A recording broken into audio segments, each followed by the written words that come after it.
இந்த மாலை வேளையிலே நம்முடைய தியானத்திற்காக எசேக்கியேல் தீர்க்கதரிசன புத்தகம் 7ஆம் அதிகாரம் 6ஆம் வசனத்தை வாசிப்போம். This evening for our meditation, let us flip our scriptures to Ezekiel chapter 7 verse 6. முடிவு வருகிறது, அது உன்மேல் நோக்கமாயிருக்கிறது, இதோ வருகிறது. An end is come, the end is come, it watcheth for thee, behold it is come. 1 பேதுரு 4ஆம் அதிகாரம் 7ஆம் வசனம். 1 Peter chapter 4 verse 7. எல்லாவற்றிற்கும் முடிவு சமீபமாயிற்று, ஆகையால் தெளிந்த புத்தியுள்ளவர்களாயிருந்து ஜெபம் பண்ணுவதற்கு ஜாக்கிரதையுள்ளவர்களாயிருங்கள். But the end of all things is at hand, be ye therefore sober and watch unto prayer. கர்த்தருடைய பரிசுத்த நாமத்திற்கு மகிமை உண்டாகட்டும். Glory be to God's holy name. இஸ்ரவேல் ஜனங்களுடைய ஜீவியத்தில் அவர்கள் கானானை சுதந்தரிப்பதற்கு தடையாக போராடினதான 31 ராஜாக்களை குறித்து நாம் இந்த நாட்களிலே தியானித்து வருகிறோம். These days we are meditating about the 31 kings who were hindering the Israelites so that they do not inherit Canaan. நாமே ஆவிக்குரிய இஸ்ரவேலராய் இருக்கிறோம். We are the spiritual Israelites. பரம கானானாகிய சீயோனையும் எருசலேமையும் நாம் சுதந்தரிப்பதற்கு தடையாக இந்த 31 ராஜாக்கள் நம்முடைய வாழ்க்கையிலும் போராடி கொண்டிருக்கிறார்கள். These 31 kings are striving against our life so that we do not inherit the eternal Canaan, that is Zion and New Jerusalem. எழுத்தின்படியாக அந்த ராஜாக்கள் மரித்து போயிருக்கலாம், ஆனால் அந்த ராஜாக்களுக்குள்ளே காணப்படுகிற ஆவி இன்றைக்கும் கிரியை செய்து வருகிறது. Literally those kings would have been dead by now, but spiritually those spirits are working even today. கடந்த நாட்களிலே 8 ராஜாக்களை குறித்து நாம் தியானித்தோம். In the past we have meditated about 8 kings. இன்றைய தினத்திலே 9வது ராஜாவையும் 10வது ராஜாவையும் நாம் தியானிக்க போகிறோம். And today we are going to meditate about the 9th and the 10th king. யோசுவாவின் புத்தகம் 12ஆம் அதிகாரத்திலே Joshua chapter 12 13ஆம் வசனம். verse 13. தெபீரின் ராஜா ஒன்று, கெதேரின் ராஜா ஒன்று. The king of Debir one and the king of Geder one. தெபீரின் ராஜா ஒன்று, கெதேரின் ராஜா ஒன்று. The king of Debir one, the king of Geder one. கர்த்தருடைய பரிசுத்த நாமத்திற்கு மகிமை உண்டாகட்டும். Glory be to God's holy name. இந்த தெபீரின் ராஜா 9வது ராஜாவாய் இருக்கிறான். The king of Debir is the 9th king. கெதேரின் ராஜா 10வது ராஜாவாய் இருக்கிறான். The king of Geder is the 10th king. முதலாவது தெபீரின் ராஜாவை குறித்து நாம் தியானிக்க போகிறோம். First we are going to meditate about the king of Debir. தெபீர் என்கிறதான அந்த வார்த்தையினுடைய அர்த்தம் வேத ஆராய்ச்சியாளர்கள் சொல்லியிருக்கிறார்கள், புனிதமான நினைவு சின்னங்களை வைக்கும் இடம், ஸ்ரைன் என்று சொல்லியிருக்கிறார்கள். The meaning given by the biblical scholars for the term Debir is shrine, that is a place or building consecrated to some deity or saint. புனிதமான நினைவு சின்னங்களை வைக்கிறதான இடம். It is a place where some deity is kept. இந்த தெபீரின் ராஜா நம்முடைய வாழ்க்கையில் உயிரோடு இருக்கும்போது அவன் என்ன செய்வான் என்று சொன்னால், அவனுக்கு புனிதமாய் தோன்றுகிறதான நினைவு சின்னங்களை அல்லது சிலைகளை, பலிபீடங்களை, விக்கிரகங்களை அவன் நம்முடைய ஜீவியத்திலே கொண்டு வரக்கூடியவனாய் இருப்பான். If this king of Debir is alive in our lives, he will bring in certain things or memorable things or some deity according to his wish in our lives. வேதத்திலிருந்து சில மனிதர்கள் வாழ்க்கையிலே அவர்கள் எப்படி இந்த தெபீரின் ராஜாவுக்கு அல்லது அவனுக்கு தோன்றுகிற புனிதமான காரியங்களை எப்படி ஸ்தாபித்தார்கள் என்பதை தேவனுடைய ஆலயத்திலும் இன்னும் பல்வேறு புனிதமான இடங்களிலும் எப்படி ஸ்தாபித்தார்கள் என்பதை உதாரணமாக நான் சொல்கிறேன். Let me give you examples out of the scripture how certain people according to their thought certain things to be holy had brought in and kept it in the temple of God. மறுபடியும் சொல்கிறேன், தெபீரின் ராஜா என்று சொன்னால் அவனுடைய பார்வைக்கு புனிதமாய் தோன்றுகிற நினைவு சின்னங்களை அல்லது சிலைகளை, விக்கிரகங்களை அவன் நம்முடைய ஜீவியத்தில் அல்லது தேவ ஆலயத்தில் கொண்டு வருவான். Once again I repeat, if the king of Debir is alive in our lives, he will bring in certain memorials or certain idols or deities that he considers to be holy in our life. முதலாவதாக வேதத்திலே மனாசே என்கிறதான ராஜாவை குறித்து அவனுடைய ஜீவியத்தை குறித்து நாம் படிக்கும்போது, First of all, when we look at the life of King Manasseh from the scripture, தேவனுடைய ஆலயத்திலே அவன் ஒரு விக்கிரக சிலையை கொண்டு வந்து ஸ்தாபித்ததாக நாம் வேதத்திலே பார்க்கிறோம். we see in the scripture that he brought an idol to the house of God. இங்கே மனாசேயினுடைய பார்வைக்கு அந்த விக்கிரக சிலை ஒரு புனிதமாய் காணப்பட்டது. Here in the view or in the sight of Manasseh, that idol seemed holy. தேவன் அருவருக்கிற, தேவன் வெறுக்கிற விக்கிரகம் இங்கே மனாசேயின் பார்வைக்கு புனிதமாய் காட்சியளிக்கும்படியாக இந்த தெபீரின் ஆவி கிரியை செய்தது. The spirit of Debir worked so that the idols which were abhorred by the Lord and hated by the Lord were looking holy unto the eyes of Manasseh. முதலாவதாக 2 நாளாகமம் 33ஆம் அதிகாரத்துல அந்த 8ஆம் வசனம் பெரிய வசனமா இருக்கும். அதனுடைய கடைசி பகுதி மட்டும் வாசிங்க. First, 2 Chronicles chapter 33, the latter part of verse 8. தேவனுடைய ஆலயத்தில் தானே அவன் தான் பண்ணுவித்த விக்கிரகமாகிய சிலையை ஸ்தாபித்தான். தேவனுடைய ஆலயத்தில் தானே அவன் தான் பண்ணுவித்த விக்கிரகமாகிய சிலையை ஸ்தாபித்தான். And he brought in the idol into the house of the Lord. And he brought in the idol into the house of the Lord. கர்த்தருடைய பரிசுத்த நாமத்திற்கு மகிமை உண்டாகட்டும். Glory be to God's holy name. இப்போ தெபீரின் ராஜா என்றால் உங்களுக்கு அர்த்தம் விளங்குகிறதா? Now are you able to understand about the king of Debir? அவனுடைய பார்வையில் புனிதமாய், தேவனுடைய பார்வையில் புனிதமானதல்ல, அவனுடைய பார்வையில் புனிதமாய் காணப்படக்கூடியதான ஒரு சிலையையோ அல்லது ஒரு நினைவு சின்னத்தையோ ஒரு பலிபீடத்தையோ கொண்டு வந்து என்ன செய்வான்? தேவனுடைய ஆலயத்தில் வைத்து விடுவான். He will bring either an idol or a memorial or even an altar which looks holy in his sight into the temple of God and put it there. கர்த்தருடைய பரிசுத்த நாமத்திற்கு மகிமை உண்டாகட்டும். Glory be to God's holy name. இரண்டாவதாக வேதத்திலே நாம் Ahaz என்கிறதான ராஜாவை குறித்து படிக்கிறோம். Second, we also read about King Ahaz in the scripture. அவன் என்ன செய்தான்? 2 ராஜாக்கள் 16ஆம் அதிகாரம் 10 முதல் 14 வரை உள்ள வசனங்கள். 2 Kings chapter 16 verses 10 to 14. அப்பொழுது ராஜாவாய் ஆகாஸ் தமஸ்குவில் உள்ள அசிரியாவின் ராஜாவாகிய திகிலாத் பிளேசருக்கு எதிர்கொண்டு போய் தமஸ்குவில் உள்ள பலிபீடத்தை கண்டான். ராஜாவாய் ஆகாஸ் அந்த பலிபீடத்தின் சாயலையும் அதனுடைய சகல வேலைப்பாடாகிய அதன் மாதிரியையும் ஆசாரியனாகிய உரியாவுக்கு அனுப்பினான். ராஜாவாய் ஆகாஸ் தமஸ்குவில் இருந்து வருகிறதற்குள் ஆசாரியனாகிய உரியா அப்படி கொத்த பலிபீடத்தை கட்டி ராஜாவாகிய ஆகாஸ் தமஸ்குவில் இருந்து அனுப்பின கட்டளைகளின் படியெல்லாம் செய்தான். ராஜா தமஸ்குவில் இருந்து வந்தபோது அவன் அந்த பலிபீடத்தை பார்த்து அந்த பலிபீடத்தண்டையில் சேர்ந்து அதன் மேல் பலியிட்டு தன் சர்வாங்க தகன பலியையும் தன் போஜன பலியையும் தகனித்து தன் பான பலியை வார்த்து தன் சமாதான பலிகளின் இரத்தத்தை அந்த பலிபீடத்தின் மேல் தெளித்தான். கர்த்தரின் சந்நிதியில் இருந்த வெண்கல பலிபீடத்தை அவன் தன் பலிபீடத்திற்கும் கர்த்தரின் ஆலயத்திற்கும் நடுவே ஆலயத்தின் முகப்பிலிருந்து எடுத்து அதை தன் பலிபீடத்திற்கு வடபுறமாய் வைத்தான். 2 ராஜாக்கள் 16ஆம் அதிகாரம் 14ஆம் வசனம்.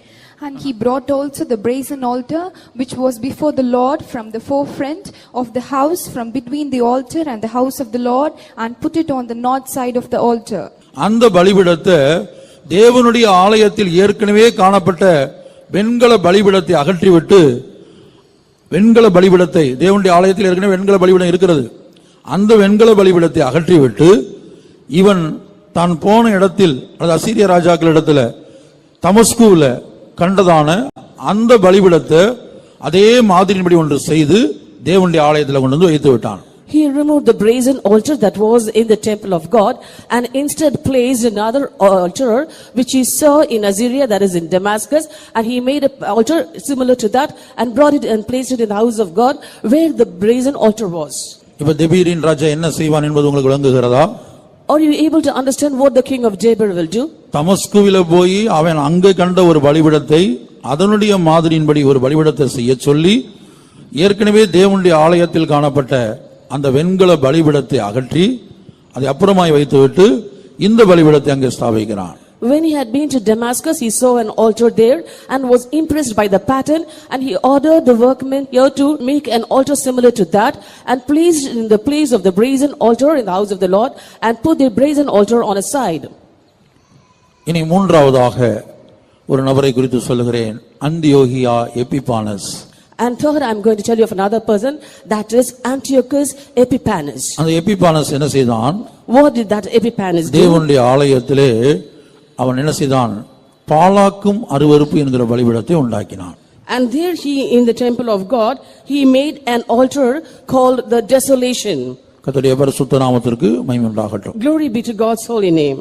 இரண்டாவதாக கிரேக்கர்களுடைய தேவனாகிய அந்த ஜூயஸ் என்கிறதான சிலையை தேவனுடைய ஆலயத்திலே கொண்டு வந்து வைத்து விட்டான். And next he brought an idol that the Greeks had worshipped, that is Zeus, and brought it to the house of God and placed it there. இதெல்லாம் தேவனுடைய வேதத்தில் எழுதப்படாவிட்டாலும் நீக்கப்பட்ட பகுதிகளிலே காணப்படுகிறது. உலக சரித்திரத்திலும் இதை நாம் பார்க்கலாம். These are all not included in the scripture, for they are in the deleted portion of the scripture, but you can read that from the world history. கர்த்தருடைய பரிசுத்த நாமத்துக்கு மகிமை உண்டாகட்டும். தானியேலின் புத்தகத்தில் அங்க தானியேல் சொல்லுகிறாரு, அங்க தானியேலுக்கு ஒரு தரிசனம் கொடுக்கப்பட்டது. 2300 ராப்பகல் பரிசுத்த ஸ்தலம் வந்து தீட்டுப்பட்டிருக்கும், பின்பு அது சுத்திகரிக்கப்படும். There in the book of Daniel it is written 2300 days and nights the sanctuary will be defiled and later it will be cleansed. அந்த ஒரு வசனத்தை மட்டும் வாசிப்போம். Let's read that verse alone. தானியேலின் புத்தகத்தில் நான் வாசிக்கும்போது In the book of Daniel 8:14 chapter 8 verse 14. அவன் என்னை நோக்கி 2300 ராப்பகல் செல்லும் வரைக்கும் இருக்கும், பின்பு பரிசுத்த ஸ்தலம் சுத்திகரிக்கப்படும் என்றான். And he said unto me, unto 2300 days, then shall the sanctuary be cleansed. 2300 ராப்பகல் தேவனுடைய ஆலயத்தில் இந்த பாலாக்கும் அருவருப்பு என்கிற பலிபீடமும் ஜூயஸ் கிரேக்கர்களின் தேவனாகிய ஜூயஸ் என்கிறதான சிலையும் தேவனுடைய ஆலயத்திலே எபிபானஸின் மூலமாக, அந்தியோகியா எபிபானஸின் மூலமாக ஸ்தாபிக்கப்பட்டது. For 2300 days and nights the altar called the transgression of desolation and the Greek idol that is Zeus were placed in the house of God. கடைசியாக இன்னும் வேதத்தில் பலரை குறித்தும் சொல்லப்பட்டிருக்குது. நான் 4 முக்கியமான நபர்களை மட்டும் இன்றைக்கு சொல்லுகிறேன். There are many important characters in the scripture, but I'm telling you only 4 important. நான்காவதாக நாம் சாலமோனை குறித்து பார்க்கிறோம். Fourth, we see of Solomon.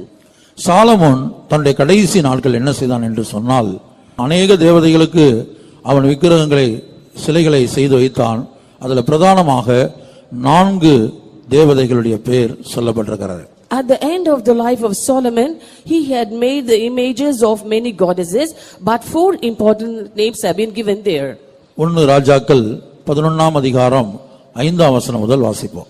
Let's read 1 Kings chapter 11 verse 5 onwards. Solomon சீதோனியரின் தேவியாகிய அஸ்தரோத்தையும் அம்மோனியரின் அருவருப்பாகிய மில்கோமையும் பின்பற்றினான். சாலமோன் தன் தகப்பனாகிய தாவீதைப் போல கர்த்தரை பூர்ணமாய் பின்பற்றாமல் கர்த்தரின் பார்வைக்கு பொல்லாப்பானதை செய்தான். அப்பொழுது சாலமோன் எருசலேமுக்கு எதிரான மழையிலே மோவாபியரின் அருவருப்பாகிய காமோஸ்க்கும் அம்மோன் புத்திரரின் அருவருப்பாகிய மோலோவுக்கும் மேடையை கட்டினான். For Solomon went after Ashtaroth, the goddess of Zidonians, and after Moklam, an abomination of Ammonites. And Solomon did evil in the sight of the Lord, and went not fully after the Lord, as did David his father. Then did Solomon build a high place for Chemos, an abomination of Moab, in the hill that is before Jerusalem, and for Molech, the abomination of children of Ammon. 1 ராஜாக்கள் 11:9 2 முறை கர்த்தர் பிரத்யட்சமாய் சாலமோனுக்கு தரிசனமாகி, இப்படி ஜீவிக்காதே, இப்படி செய்யாதே என்று கர்த்தர் எச்சரித்தார். In 1 Kings chapter 11 verse 9, we can see that the Lord had appeared unto Solomon twice and had warned him not to do so. ஆகையால் இஸ்ரவேலின் தேவனாகிய கர்த்தர் சாலமோனுக்கு 2 விசை தரிசனமாகி அந்நிய தேவர்களை பின்பற்ற வேண்டாம் என்று கட்டளையிட்டிருந்தும் அவன் கர்த்தரை விட்டு தன் இருதயத்தை திருப்பி. And the Lord was angry with Solomon because his heart was turned from the Lord God of Israel, which had appeared unto him twice. கர்த்தருடைய பரிசுத்த நாமத்திற்கு மகிமை உண்டாகட்டும். Glory be to God's holy name. இப்படி செய்ய வேண்டாம் என்று சொல்லி 2 முறை கர்த்தர் அவனுக்கு பிரத்யட்சமாய் தரிசனமாகிறார். Clearly the Lord had appeared unto him twice, warning him not to do so. ஆனால் இந்த தெபீரி ராஜாவின் ஆவி, அந்த ஆவியானது என்ன செய்தது? சாலமோனுக்குள்ள பிரவேசித்து இப்படிப்பட்டதான அந்நிய தேவதைகளுக்கு சிலைகளை, விக்கிரகங்களை செய்யும்படியாக அவனை ஏவி அவனை நடத்தினது. But the spirit of the king of Debir had entered into Solomon and had provoked him or instigated him to make idols of alien or strange goddesses. இந்த 4 அந்த தேவர்களுக்கு மட்டும் ஆவிக்குரிய அர்த்தத்தை நான் இன்றைய தினத்திலே சொல்ல விரும்புகிறேன். And today I want to give the spiritual meaning for these 4 goddesses. தெபீரின் ராஜா நமக்குள்ளே உயிரோடு இருந்தால் நம்மை இந்த 4 காரியங்களுக்கு 4 விதமான விக்கிரகங்களை செய்து வழிபட வைப்பான். If the king of Debir is alive in us, he will make us to make idols for these 4 goddesses and also make us to worship it. இன்னொரு விதத்தில் சொல்லப்போனால் இந்த 4 விதமான விக்கிரகங்களை தேவனுடைய ஆலயமாய் காணப்படுகிற நம்முடைய சரீரத்திலே இந்த தெபீரின் ராஜா கொண்டு வந்து ஸ்தாபிப்பான்.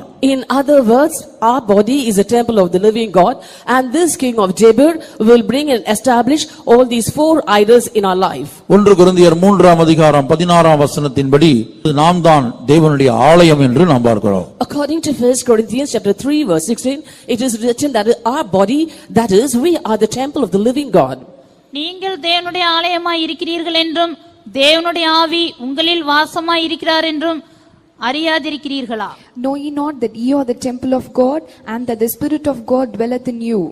1 கொரிந்தியர் 6ஆம் அதிகாரம் 19ஆம் வசனத்தின்படி நம்முடைய சரீரம் பரிசுத்த ஆவியின் ஆலயம் என்று படிக்கிறோம். According to 1 Corinthians chapter 6 verse 19, our body is the temple of the Holy Ghost. உங்கள் சரீரமானது நீங்கள் தேவனாலே பெற்றும் உங்களில் தங்கியும் இருக்கிற பரிசுத்த ஆவியினுடைய ஆலயமாய் இருக்கிறதென்றும் நீங்கள் உங்களுடையவர்கள் அல்லவென்றும் அறியீர்களா?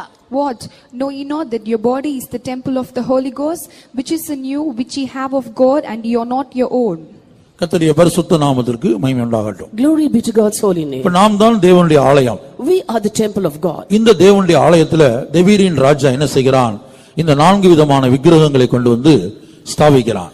This king of Debir brings and establishes all 4 types of idols in this temple of God.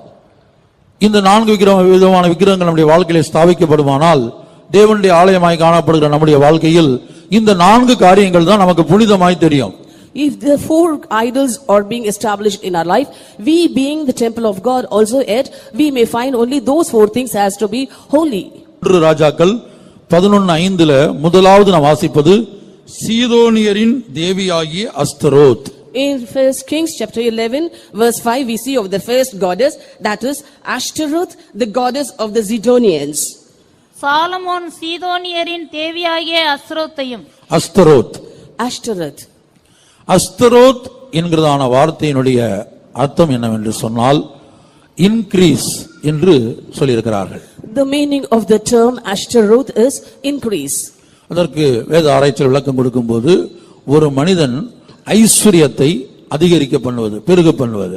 The biblical scholars have given an explanation saying a man is increasing his riches. ஐஸ்வரியம் இருக்கிறது, he has got riches, ஏதோ கொஞ்சம் ஐஸ்வரியம் இருக்கிறது, he has got a little riches, அதை அதிகமாக்குவதற்காக, to multiply it, அதை பெருக பண்ணுவதற்காக, to increase it, இந்த தேவனை வணங்கி வந்தார்கள், இந்த தேவியை வணங்கி வந்தார்கள். they worship this goddess. சீதோனியர் இப்படித்தான் வணங்கி வந்தார்கள். And this is the way the Zidonians worshipped her. கர்த்தருடைய பரிசுத்த நாமத்திற்கு மகிமை உண்டாகட்டும். Glory be to God's holy name. அப்ப அஸ்தரோத் என்கிறதான வார்த்தையினுடைய அர்த்தம் அது இன்கிரீஸ், பெருக பண்ணுவது அல்லது அதிகரிக்க செய்வது. ஐஸ்வரியத்தையோ, ஒரு மனிதனுக்கு கல்வி இருக்குது, ஞானம் இருக்கிறது உலக பிரகாரமாக, அதை இன்னும் அதிகரிக்க செய்வது. இப்படி ஒவ்வொரு காரியத்தையும் அதிகரிக்க செய்வது. The meaning of the term Ashtaroth is increase. If a man has some riches, it makes him multiply his riches. If he has got a little wisdom, it makes him multiply or increase his wisdom. கர்த்தருடைய பரிசுத்த நாமத்திற்கு மகிமை உண்டாகட்டும். Glory be to God's holy name. ஏசாயா தீர்க்கதரிசன புத்தகத்துல ஒரு வசனம் இருக்கிறது.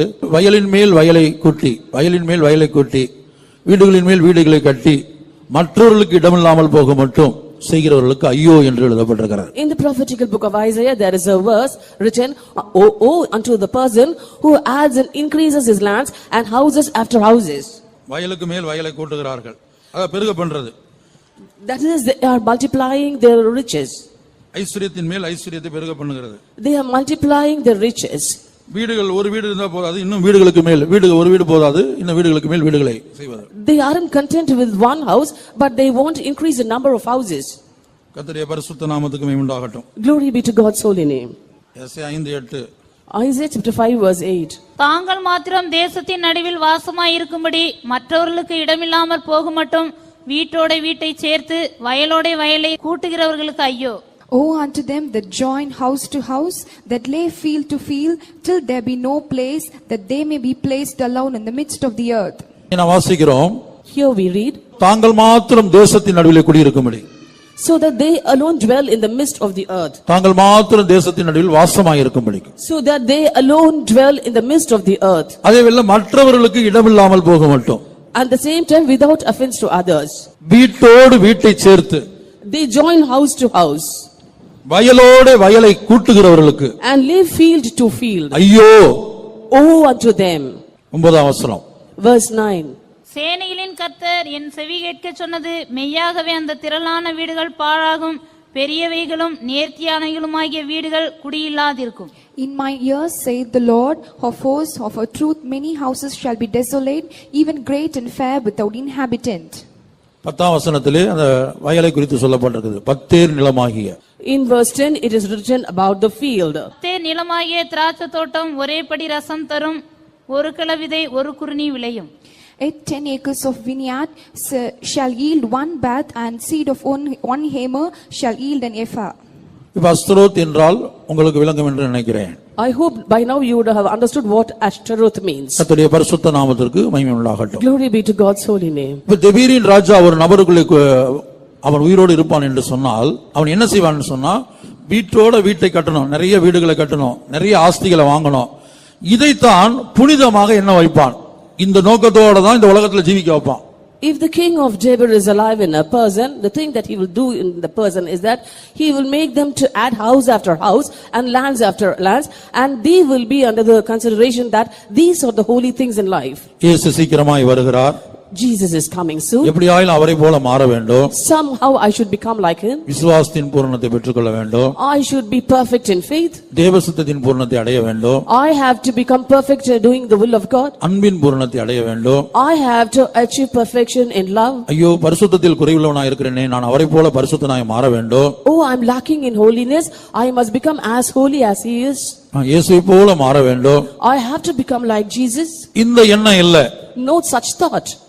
இப்ப எண்ணம் எல்லாம் என்னன்னு சொன்னா, எது புனிதமாய் தெரிகிறது என்று சொன்னால், அதிகமாய் சம்பாதிப்பது, ஐஸ்வர்யத்தை சேர்ப்பது, வீடுகளை கட்டுவது, நிலங்களை இடங்களை வாங்கி போடுவது. The things that are holy in this sight is that they have to increase their riches, they have to earn more and more, they have to build house after house, and they have to buy land after land. சேனைகளின் கர்த்தர் என்ன சொல்கிறார்? மெய்யாகவே அதெல்லாம் பாழாகும் என்று சொல்கிறார். This Lord of hosts says, surely all of them shall become desolate. கர்த்தருடைய பரிசுத்த நாமத்துக்கு மகிமை உண்டாகட்டும். Glory be to God's holy name. அப்ப தெபீரின் ராஜா முதலாவது என்ன செய்கிறான்? இந்த அஸ்தரோத்தை கொண்டு வந்து ஸ்தாபிக்கிறான். Therefore the king of Debir first brings in this Ashtaroth. தேவனுடைய ஆலயத்திலே, நம்முடைய ஜீவியத்திலே அவன் என்ன செய்கிறான்? நம்முடைய மனதிலே, நம்முடைய இருதயத்திலே இந்த அஸ்தரோத்தை கொண்டு வந்து ஸ்தாபிக்கிறான். He brings this Ashtaroth into the house of God, into our lives, that is in our mind and our heart. இந்த அஸ்தரோத்து ஸ்தாபிக்கப்பட்ட பிற்பாடு என்ன சம்பவிக்கும் என்று சொன்னால், ஒரு தேவனுடைய பிள்ளையுடைய மனதெல்லாம், ஒரு தேவனுடைய பிள்ளையுடைய இருதயம் எல்லாம் இன்னும் சம்பாதிக்க வேண்டும், இன்னும் சம்பாதிக்க வேண்டும், இன்னும் சேமிக்க வேண்டும், இன்னும் சேமிக்க வேண்டும், இன்னும் கட்ட வேண்டும். After this Ashtaroth is established in a child of God, all his thought is towards his earnings. I have to earn more and more, I have to build more and more, and I have to save more and more. அப்ப தெபீரின் ராஜா நமக்குள்ளே உயிரோடு இருப்பான் என்று சொன்னால், முதலாவது அவன் என்ன செய்கிறான்? விருத்தி அடைய பண்ணுகிறான். விருத்தி அடைய பண்ணக்கூடியதான மனதும் இருதயம் எப்போது என்ன செய்யணும்? அதிகரிக்க பண்ணணும். ஐஸ்வர்யத்தை அதிகரிக்க பண்ணணும், பணத்தை அதிகரிக்க பண்ணணும். அடுத்து என்ன செய்யணும்? ஒவ்வொரு காரியத்தையும் உலக பிரகாரமாக என்ன காரியம் இருக்குதோ எல்லாத்திலையும் அதிகம் வேணும், அதிகம் வேணும். Therefore, if the king of Debir is alive in us, they will always expect an increase in everything, our income, our riches, our money, and everything, all material goods. அதான் வேதத்திலே வாசித்த ஏசாயாவிலே சொல்லப்பட்டு கர்த்தர் சொல்கிறார், அப்படிப்பட்டவருடைய முடிவு ஐயோ என்று எழுதப்பட்டிருக்கிறது. And that is what the Lord says in the prophetical book of Isaiah, woe unto them. தாங்கள் மாத்திரம் தேசத்தின் நடுவில் குடியிருக்கும்படி, so that they alone live in the midst of the earth, மற்றவர்களுக்கு இடமில்லாமல் போக மாட்டோம், without giving any room to others. இந்த ஒரு வசனத்தை மறுபடியும் கூட வாசிப்போம். ஏசாயா 5:8. Let's read Isaiah chapter 5 verse 8 once again. தாங்கள் மாத்திரம் தேசத்தின் நடுவில் வாசமாய் இருக்கும்படி தாங்கள் மாத்திரம் தேசத்தின் நடுவில் வாசமாய் இருக்கும்படி. So that they alone dwell in the midst of the earth. மற்றவர்களுக்கு இடமில்லாமற் போகமட்டும். மற்றவர்களுக்கு இடம் கிடைக்கணுமா? இடம் இருக்குதா இல்லையா அது விஷயமே இல்ல. So that no one else finds a place there. வீட்டோட வீட்டை சேர்த்து வயலோட வயலை கூட்டுகிறவர்களுக்கு ஐயோ. Woe unto them that join house to house, that lay field to field, till there be no place, that they may be placed alone in the midst of the earth. அடுத்த வசனத்திலே சேனைகளின் கர்த்தர் என்ன சொல்கிறார்? என் செவி கேட்க சொன்னது என்னன்னு சொன்னா அந்த திரளான வீடுகள் பாழாகும். In the next verse it is written, in mine ears say the Lord of hosts, of a truth many houses shall be desolate. பெரியவைகளும் நேர்த்தியான அந்த வீடுகள் எல்லாம் குடியில்லாமல் இருக்கும். ஆள் குடியிருக்க முடியாத அளவுக்கு இருக்கும். Even great and fair houses will be without inhabitants, that they will be haunted. கர்த்தருடைய பரிசுத்த நாமத்துக்கு உண்டாகட்டும். Glory be to God's holy name. அப்ப இதுதான் அஸ்தரோத் என்கிறதான அந்த தேவியினுடைய வல்லமை. This is the power of the goddess Ashtoreth. தெபீரின் ராஜா இப்ப நமக்குள்ள இருந்தா நம்ம எழுத்தின்படியாக அஸ்தரோத்ங்கிற சிலையை நம்ம வச்சிருக்கிறது இல்ல. இப்ப நம்ம யாருக்கிட்டையும் நம்ம தேவனுடைய ஆலயம் இப்ப நமக்குள்ள எழுத்தின்படியாக அஸ்தரோத்னு ஒரு விக்கிரகம் இல்ல, ஒரு பெண் சிலை இல்ல. Today we are the temple of God, but literally we do not have the goddess Ashtoreth in our lives. ஆனா அதே வேளை மனதிலும் இருதயத்திலும் என்ன இருக்குது? இன்னும் சம்பாதிக்கணும், இன்னும் சம்பாதிக்கணும், இன்னும் சேமித்து வைக்கணும், இன்னும் சேமித்து வைக்கணும். அந்த மதிகடன் சொன்னான்ல, களஞ்சியத்தை இன்னும் பெரிதா கட்டணும், களஞ்சியத்தை இன்னும் பெரிதா கட்டணும்.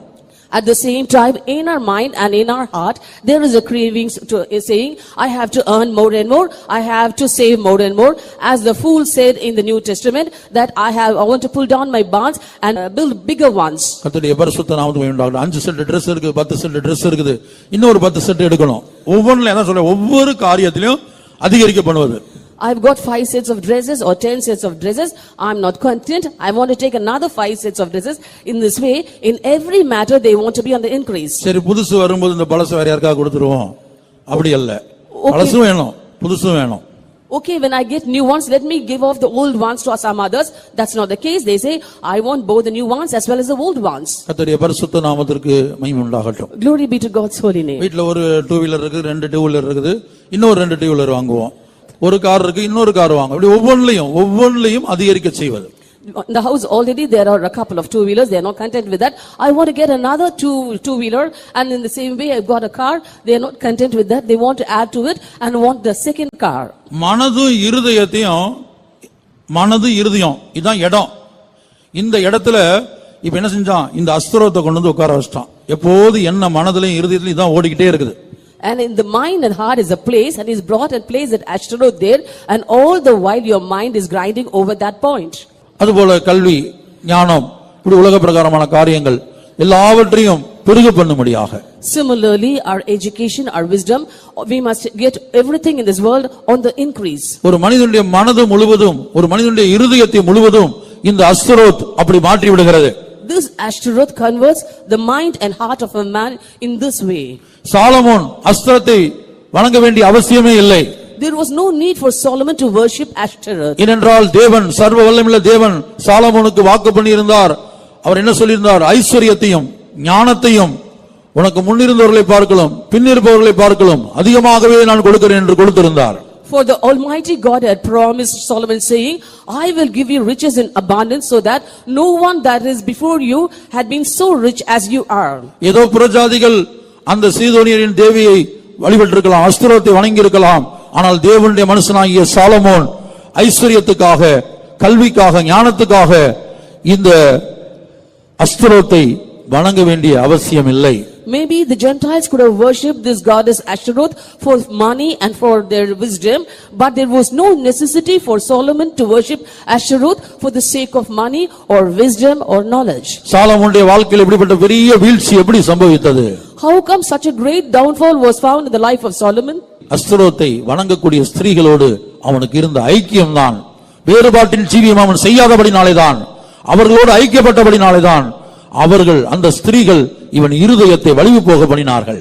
Because he had affinity with women who were worshipping these Ashtaroth, and because he did not lead a life of separation, these women made his heart to turn away from his God. உலக ஜனங்களிடத்தில், புறஜாதிகளிடத்தில், இந்த சத்தியத்திலே காணப்படாத தேவனுடைய ஜனங்களிடத்தில் அல்லது கிறிஸ்தவர்களிடத்தில் நீங்கள் பழகும்போது எச்சரிக்கையாக இருக்க வேண்டியது அவசியமாக இருக்கிறது. அவர்கள் உங்கள் இருதயத்தை போக பண்ணாதபடிக்கு. You have to beware when you get associated or have affinity with the people in this world and the Gentiles, so that they do not make your heart to turn away from your God.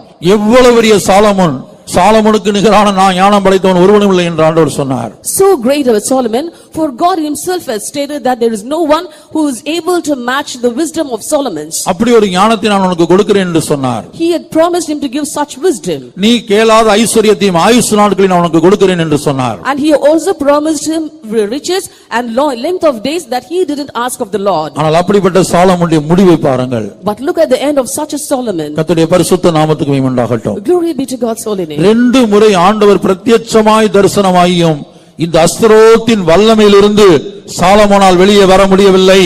Even though God had clearly appeared twice unto Solomon, Solomon was not able to come out of the power of this Ashtaroth. கர்த்தருடைய பரிசுத்த நாமத்திற்கு மகிமை உண்டாகட்டும். Glory be to God's holy name. ஆகவே அஸ்தரோத் என்று சொல்லும்போது அது பெருக பண்ணுவது, அதிகரிக்க செய்வது, ஐஸ்வரியத்தை, இடத்தை, பொருளை, பணத்தை, ஞானத்தை, இனி உலக பிரகாரமான எல்லா காரியங்களையும் அதிகரிக்க செய்ய வேண்டும் என்கிற எண்ணம் மனதிலே இருதயத்தில் அதே எண்ண உடையவர்களாய் மாற்றிவிடும்.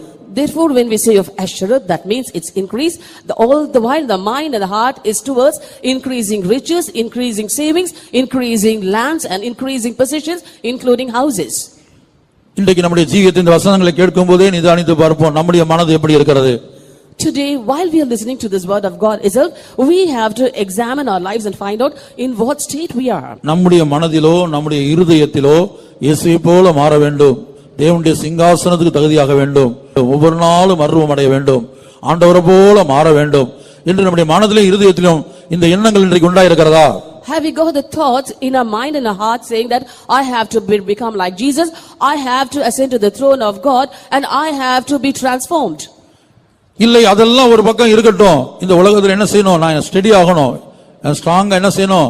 பவுண்டேஷன், சரியான ஒரு அஸ்திவாரத்தை, பலமான ஒரு அஸ்திவாரத்தை இந்த உலகத்துல போடணும் என்று சொல்லி ஐஸ்வரியத்தை அதிகமாய் சம்பாதிக்கணும், ஞானத்தை அதிகமாக சம்பாதிக்கணும், இன்னும் பல்வேறு விதமான பொருள்கள், உலக பிரகாரமான காரியங்கள் எல்லாவற்றையும் அதிகமாய் சம்பாதிப்பது.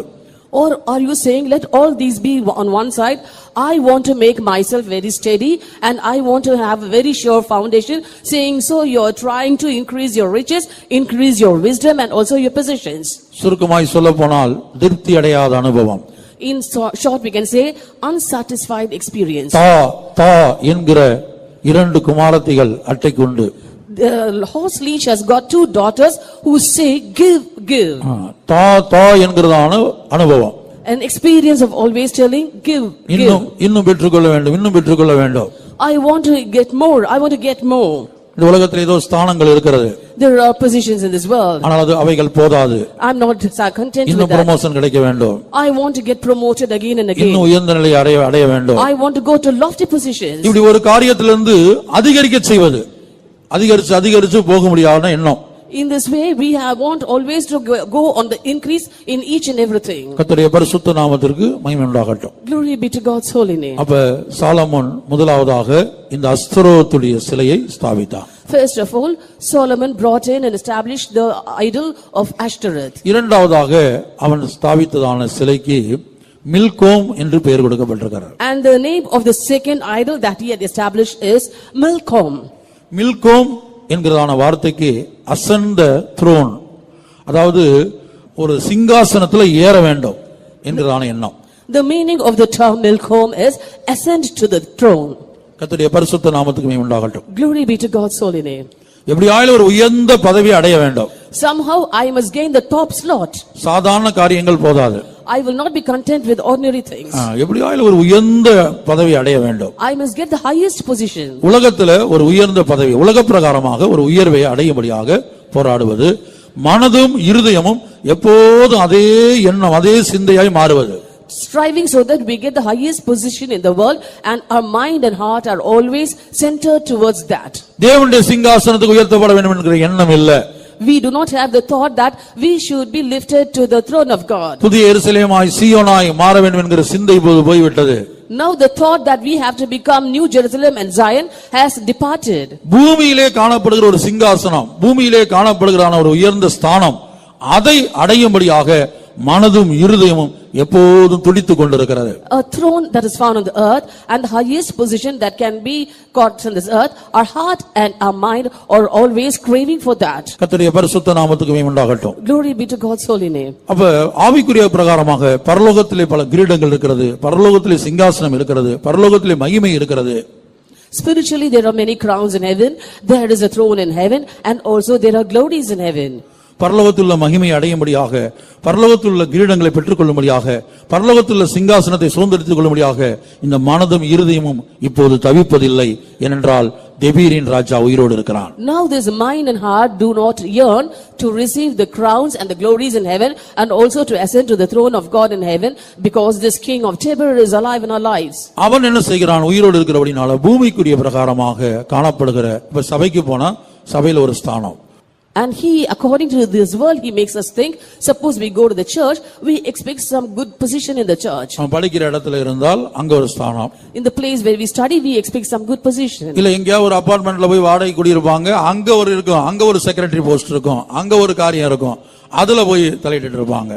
Or if you go and reside in an apartment, there will be a secretary post in the association there, you will be interfering there. இப்ப என்ன செய்றாங்க? கட்சிக்காரங்க ஒவ்வொருத்தரும் அரசாங்கமும் கூட அடுத்த எதிர்க்கட்சியிலும் கூட என்ன செய்றாங்க? மகளிர் மன்றம்னு ஸ்டார்ட் பண்றாங்க.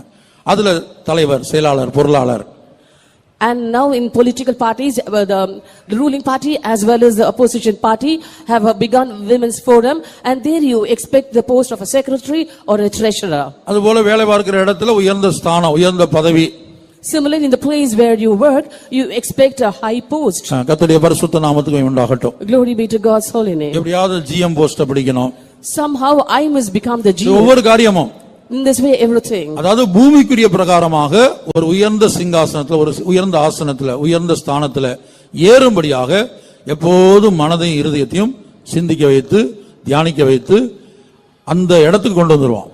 He will make us always to think and meditate in our mind and heart that we have to somehow get the highest position in this world. மனதும் இருதயத்திலையும் இந்த மில்காம் ஸ்தாபிக்கப்பட்டிருக்கபடினால இப்ப என்னன்னு சொன்னால், நான் சொன்னது போல பரலோகத்தை பற்றிய சிந்தை, அதில் உள்ளதான மகிமை, அதில் உள்ளதான கிரீடங்கள், அதில் உள்ள ஆசீர்வாதங்களை பற்றிய சிந்தை, அதை அடைய வேண்டும் என்கிற லட்சியம் இல்லாமல் போய்விட்டது. As this Milcom is established in the mind and the heart, they have lost the zeal and the aim to become someone in heaven, that is our Zion or Jerusalem, or to receive the crowns or the glories in heaven, or to ascend to the throne of God in heaven. கொஞ்ச நாட்கள் இந்த தெபீரி ராஜா உயிரோடு இருக்கிறவர்கள் சொல்லுவார்கள், பரலோகமா, சிங்காசனமா, அங்கே கிரீடமா, அதெல்லாம் இருக்குதான்னு கேட்பாங்க. அதெல்லாம் எங்க இருக்குது? If the king of Debir is present in a person, in a short while they will ask, is there a heaven? Are there crowns there? Are there thrones there? கர்த்தருடைய பரிசுத்த நாமத்துக்கு மகிமை உண்டாகட்டும். Glory be to God's holy name. மூன்றாவதாக அவன் என்ன செய்தான்? காமோஸ் என்கிறதான ஒரு சிலையை ஸ்தாபித்தான். Third, he brought in the goddess Chemosh. அது ஒரு விக்கிரகம். That is an idol. வாசிக்க 1 ராஜாக்கள்ல 11ஆம் அதிகாரத்துல 1 Kings chapter 11 verse 7. அப்பொழுது சாலமோன் எருசலேமுக்கு எதிரான மலையிலே மோவாபியரின் அருவருப்பாகிய காமோஸ்க்கும் அம்மோன் புத்திரரின் அருவருப்பாகிய மோலோவுக்கும் மேடையை கட்டினான். Then did Solomon build an high place for Chemosh, the abomination of Moab, in the hill that is before Jerusalem, and for Molech, the abomination of the children of Ammon. காமோஸ் என்கிறதான வார்த்தைக்கு சப்டியூ என்றதான அர்த்தம் கொடுத்திருக்கிறார்கள். The meaning for the term Chemosh is subdue. அடுத்தபடியாக இரண்டாவது அர்த்தம் a powerful. The second meaning given is a powerful. அப்ப சப்டியூ பவர்ஃபுல்ங்கிற இடத்துல பிராக்கெட்ல என்ன செய்றாங்க? அதிகாரங்களை குறித்து சொல்லியிருக்கிறாங்க. And when they have given the term powerful, in the brackets they have written about the authority or power. இந்த பூமியில அதிகாரம் செலுத்தணும். And we have to exercise authority in this world. எந்த இடத்துல இருந்த வீட்ல இருந்தா வீட்ல அதிகாரம் செலுத்தணும், வேலைக்கு போனா வேலையில அதிகாரம் செலுத்தணும், சபைக்கு வந்தா சபையில அதிகாரம் செலுத்தணும். எந்த இடத்துல இருந்தாலும் நான் ஒரு பவர்ஃபுல் ஆளா இருக்கணும். That is, if I am in my house, I must exercise my authority there. If I go to work, I must exercise my authority there. And if I come to the church, I have to exercise my authority in the church. Wherever I am, I should show myself as a powerful person. அப்ப சப்டியூ என்று சொல்லும்போது மற்றவர்களை கீழ்ப்படுத்துவது, மற்றவர்களுக்கு மேலாய் உயர்வது, மற்றவர்களை தனக்கு கீழ்ப்படுத்தி தான் மேலாக இருப்பது. When we say of subdue, that is bringing others under subjection and we climbing above others. சில குடும்பங்கள்ல கணவன்மார் அப்படி இருப்பாங்க, மனைவிமார் என்ன செய்யணும்? கீழ்ப்படுத்தி இருக்கணும். மனைவிமார் நமக்கு மேல போக கூடாது. அந்த எண்ணத்தோட ஒவ்வொரு நடவடிக்கையும் அப்படிதான் செய்வாங்க. அதை பிளான் பண்ணி செய்வாங்க. In certain houses we can say the husbands are powerful and they try to subdue their wives and bring her under subjection. In every decision in the family that they take, it must be according to his wish, he thinks. சில குடும்பங்கள்ல மனைவிமார்கள் அதிக வசதி உள்ள குடும்பத்துல வந்திருப்பாங்க, இல்ல கணவனப்பார்கள் அதிகம் படிச்சவங்களா இருப்பாங்க, இல்ல கணவனப்பார்கள் அதிகம் சம்பாதிக்கிறவங்களா இருப்பாங்க. அவங்க என்ன செய்வாங்க, கணவனை கீழ்ப்படுத்தணும், நான் சொல்றது அவர் கேட்கணும். In certain houses we can see the wives would have come from affluent families, or she would have been more educated than the husband, or she might be earning more than the husband, so she will be thinking to be powerful in the family and will be trying to bring her husband under subjection. சில வேளை பிள்ளைகளுடைய சம்பாத்தியத்துல பெற்றோர்கள் சாப்பிடுற மாதிரி இருக்கும். அப்ப சம்பாதிக்கிற பிள்ளைகள் சொல்லுவாங்க, பெற்றோர் என்ன செய்யணும், தனக்கு கீழ்ப்பட்டிருக்கணும். அவங்கள கீழ்ப்படுத்தி பெற்றோரை தனக்கு கீழ்ப்படுத்தி அவங்களுக்கு மேல இருந்து என்ன செய்வாங்க, அதிகாரம் பண்ணுவாங்க. In certain houses the parents will be living by the earnings of the children, so the children will be trying to subdue the parents and the parents also will be under subjection to the children. அதுபோல தேவ ஜனங்கள் என்ன செய்வாங்க, சபையில் உள்ள தேவ ஊழியர்களை தனக்கு கீழ்ப்படுத்தி தாங்க அவங்க மேல அதிகாரம் செலுத்துவாங்க. And similarly certain people of God also will try to bring the saints of God and the workers of God under subjection and will try to overrule them. அப்படிதான் உசியா ராஜா காணப்பட்டான். This was the king Uzziah was found. ஆசாரியர்கள் செய்ய வேண்டிய காரியத்தை ஆசாரியர்களுக்கு மேல போய் தான் இருந்து தன்னை ஒரு ஊழியக்காரனா நினைச்சுக்கிட்டு தான் செய்தான். He thought himself to be a worker of God and he did the work of the priest that pertained not unto himself. ஆசாரியர்கள் சொன்னாங்க, நீ உசியாவே தேசத்துக்கு நீ ராஜாவா இருக்கலாம், ஊழியம் செய்ய உனக்கு தகுதி இல்ல, ஊழியம் செய்ய உனக்கு தகுதி இல்ல. The priest said, Uzziah, you might be king of the land, but it does not pertain to you to do the work of the Lord. அப்ப அவன் எதிர்த்து பேசினான் ஆசாரியர்களோடு. He spoke against the priest. உடனே குஷ்டரோகம் பிடித்தது. Immediately he was afflicted by leprosy. 2 நாளாகமம் 26 அதிகாரம் முழுதும் வீட்டில் போய் படித்து பாருங்க. You can go home and read 2 Chronicles chapter 26. அதுபோல இந்த மிரியாம் என்ன செஞ்சாங்க, மிரியாம் மோசேயை தனக்கு கீழ்ப்படுத்தணும், தான் மோசேயை காட்டிலும் பெரிய ஆள் ஆகணுங்கிற எண்ணம் மிரியாமுக்குள்ள உண்டானது. Similarly Miriam also wanted to subdue Moses and wanted to be above Moses. இப்படி ஒவ்வொரு காரியத்திலும் நம்முடைய அனுதின வாழ்க்கையில நீங்க வேலை பார்க்கிற இடத்துல, உங்களுடைய சொந்த குடும்பத்துல, அதுக்கப்புறம் சபையில நீங்க வரும்போது இப்படி மற்றவர்களை தனக்கு கீழ்ப்படுத்தி அவர்களுக்கு மேல இருந்து அதிகாரம் செலுத்துவது. In this way, in your everyday affairs, that is the place where you work, in your house, and also when you come to the church, you try to bring everybody under you and try to overrule all of them. கர்த்தருடைய பரிசுத்த நாமத்திற்கு மகிமை உண்டாகட்டும். Glory be to God's holy name. அப்ப இதுதான் காமோஸ் என்கிறதான அந்த தேவனுடைய கிரியையா இருக்குது. These are the deeds of the goddess Chemosh. அந்த தேவனுடைய கிரியை என்னன்னு சொன்னா, அந்த காமோஸ் என்றால் இந்த தெபீரின் ராஜா நமக்குள்ள உயிரோடு இருந்தால் அவன் கொண்டு வைக்கிற 3வது விக்கிரகம் காமோஸ். If this king of Debir is alive in us, the third goddess that he brings in our life is Chemosh. இப்ப அதற்கு பதிலாக இப்ப நம்ம எதை கீழ்ப்படுத்தணும்? Instead of that, what should we subdue? பிலிப்பியர் எழுதப்பட்டிருக்கு சப்டியூ என்கிற வார்த்தை ஆங்கில பைபிள்ல. பிலிப்பியர் 3வது அதிகாரத்தில் நினைக்கிறேன், நம்முடைய அற்பமான சரீரத்தை. அப்ப நம்ம எதை கீழ்ப்படுத்தணும்னு சொன்னா, நம்மோடு போராடுகிறது இப்ப கண்களின் இச்சை, மாம்சத்தின் இச்சை, ஜீவனத்தின் பெருமை, இதெல்லாம் என்ன செய்யணும், இதை நமக்கு கீழ்ப்படுத்தணும். இதுதான் தேவனுடைய நோக்கம். The things that are striving against us, that is the lust of the eyes, the lust of the flesh and the pride of life, all these have to be brought under subjection. We read that in Philippians chapter 3 verse 21. நம்முடைய மாம்சத்திலே எழும்புகிற ஆசைகளை நாம் கீழ்ப்படுத்த வேண்டும். We have to subdue the affections that come in our flesh. கிறிஸ்துவுக்கு விரோதமான எந்த எண்ணத்தையும் பவுல் சொல்கிறார், கிறிஸ்துவுக்கு விரோதமாக மேட்டிமையாக எழும்புகிற எந்த எண்ணத்தையும் நாங்க என்ன செய்றோம், கீழ்ப்படுத்துகிறோம், சிறைப்பிடிக்கிறோம். St. Paul says, we bring into captivity all imaginations that rise up against Christ.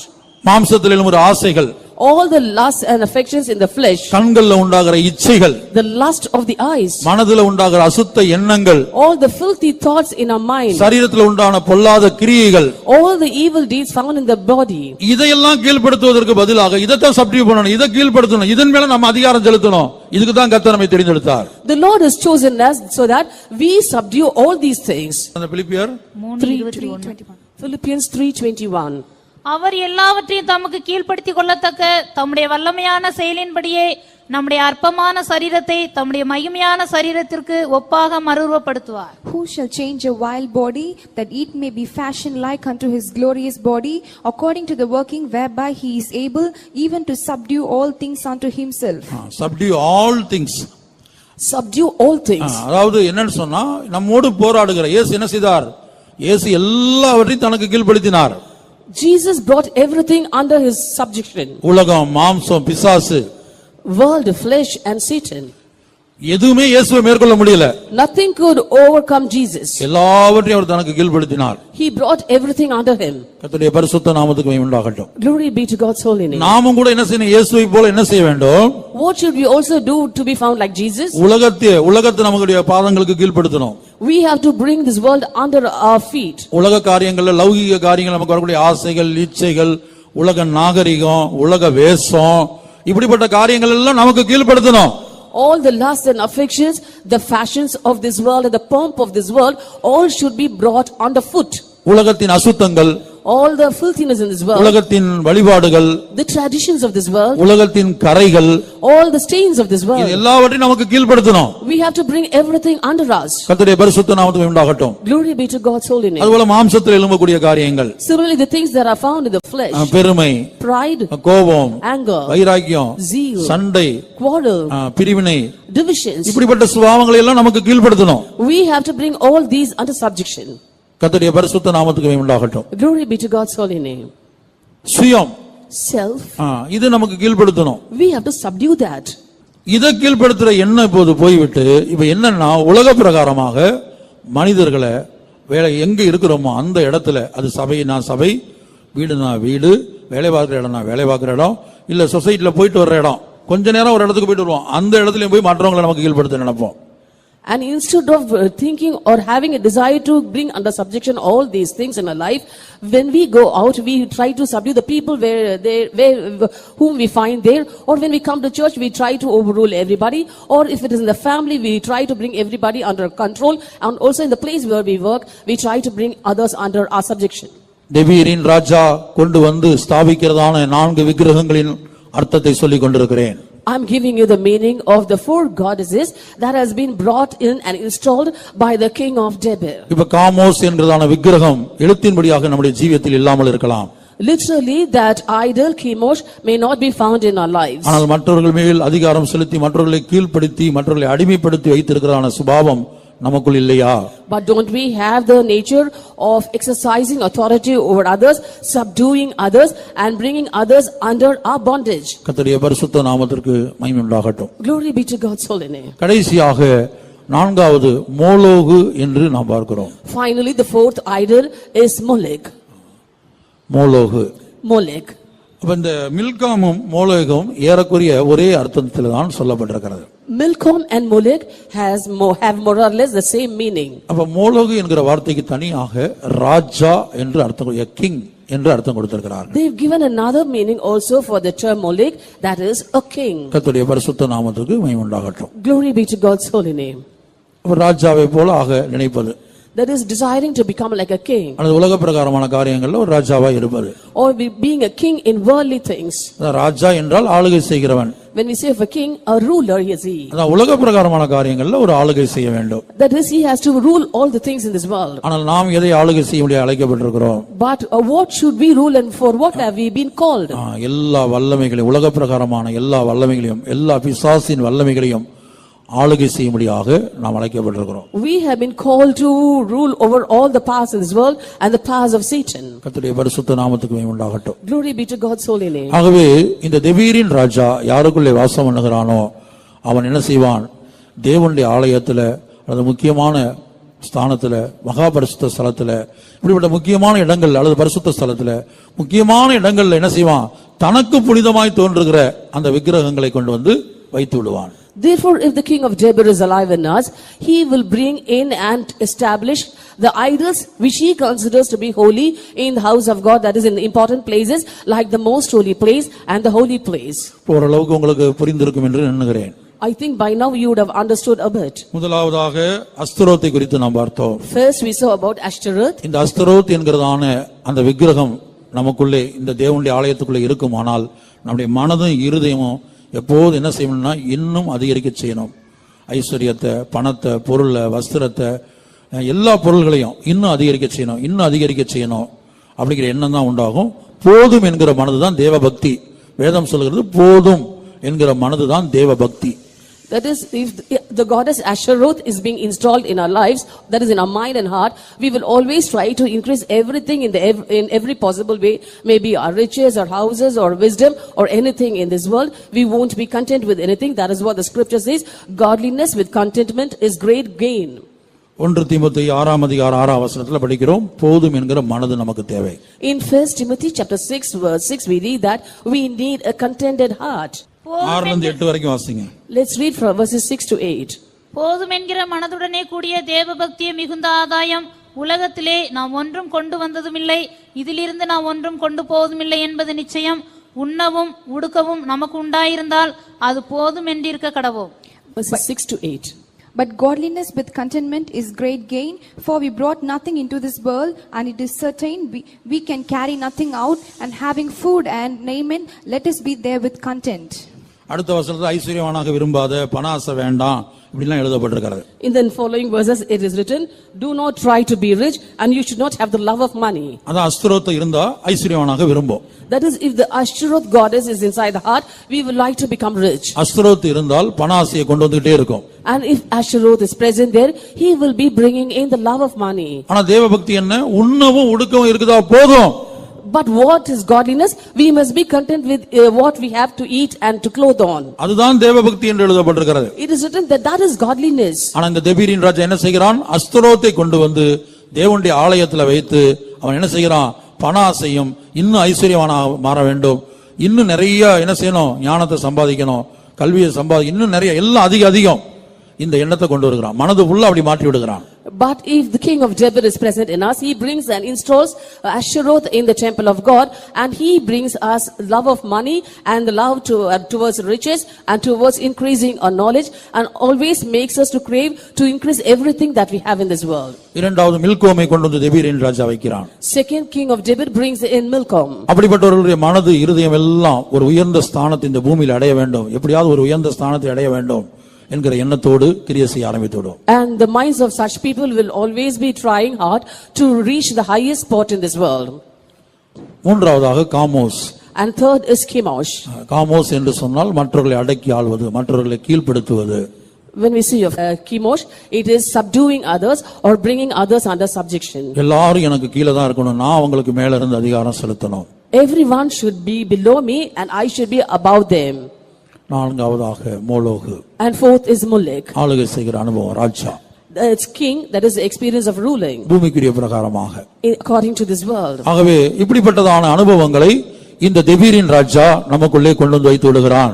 Therefore this king of Debir brings in such types of experiences in us. இந்த 4 விக்கிரகங்கள் நமக்குள்ளே இருக்கிற வரையிலும் நம்மால் ஒருபோதும் இயேசுவை போல மாற முடியாது, இயேசுவின் ரகசிய வரிக்கு ஆயத்தப்படவே முடியாது. Until these 4 goddesses are found in us, we can never turn to be like Jesus, nor can we be ready to be caught up in the secret coming of Jesus. இந்த வருடத்தின் கடைசியிலே ஆண்டவர் இந்த தெபீரின் ராஜாவுக்கு ஒரு முடிவை கொண்டு வர வேண்டும். At the end of this year, the Lord should bring in an end to this king of Debir. இனி தெபீர் என்றால் அதனுடைய இரண்டாவது அர்த்தத்தை குறித்து சுருக்கமாய் சொல்லி முடிக்கிறேன். I want to give you a very brief description about the second meaning for the term Debir. வாய்ச்சாலகன். வாய்ச்சாலகன் வாய்ச்சாலகன் சொன்னா a man full of talk. A man full of talk. அடுத்து அதுக்கு இப்படின்னு சொல்லலாம், man of lips. He is called also as a man of lips. வாய்ச்சாலகன்ங்கற வார்த்தை யோபு 11ஆம் அதிகாரம் 2ஆம் வசனம். In Job chapter 11 verse 2 it is written about that.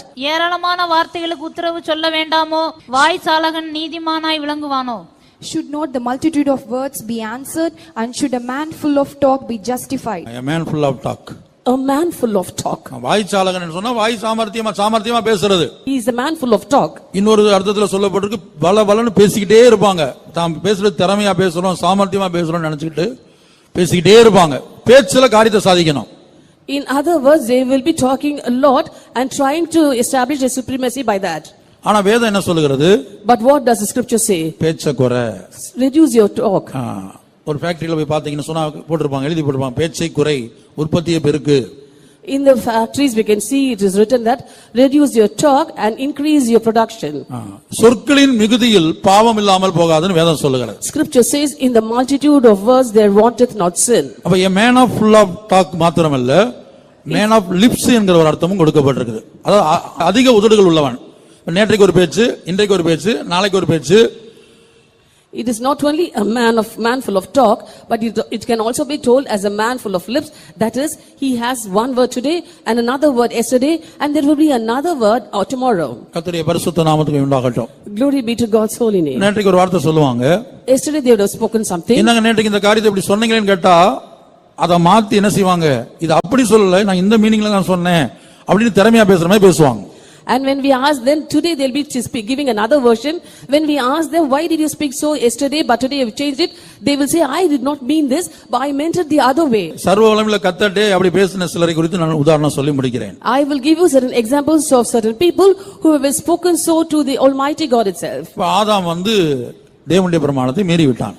Adam transgressed the law of the Lord. கர்த்தர் சொன்ன வார்த்தையை மீறி விட்டான். He had transgressed the word of God. உடனே ஆண்டவர் விசாரிக்கிறார்.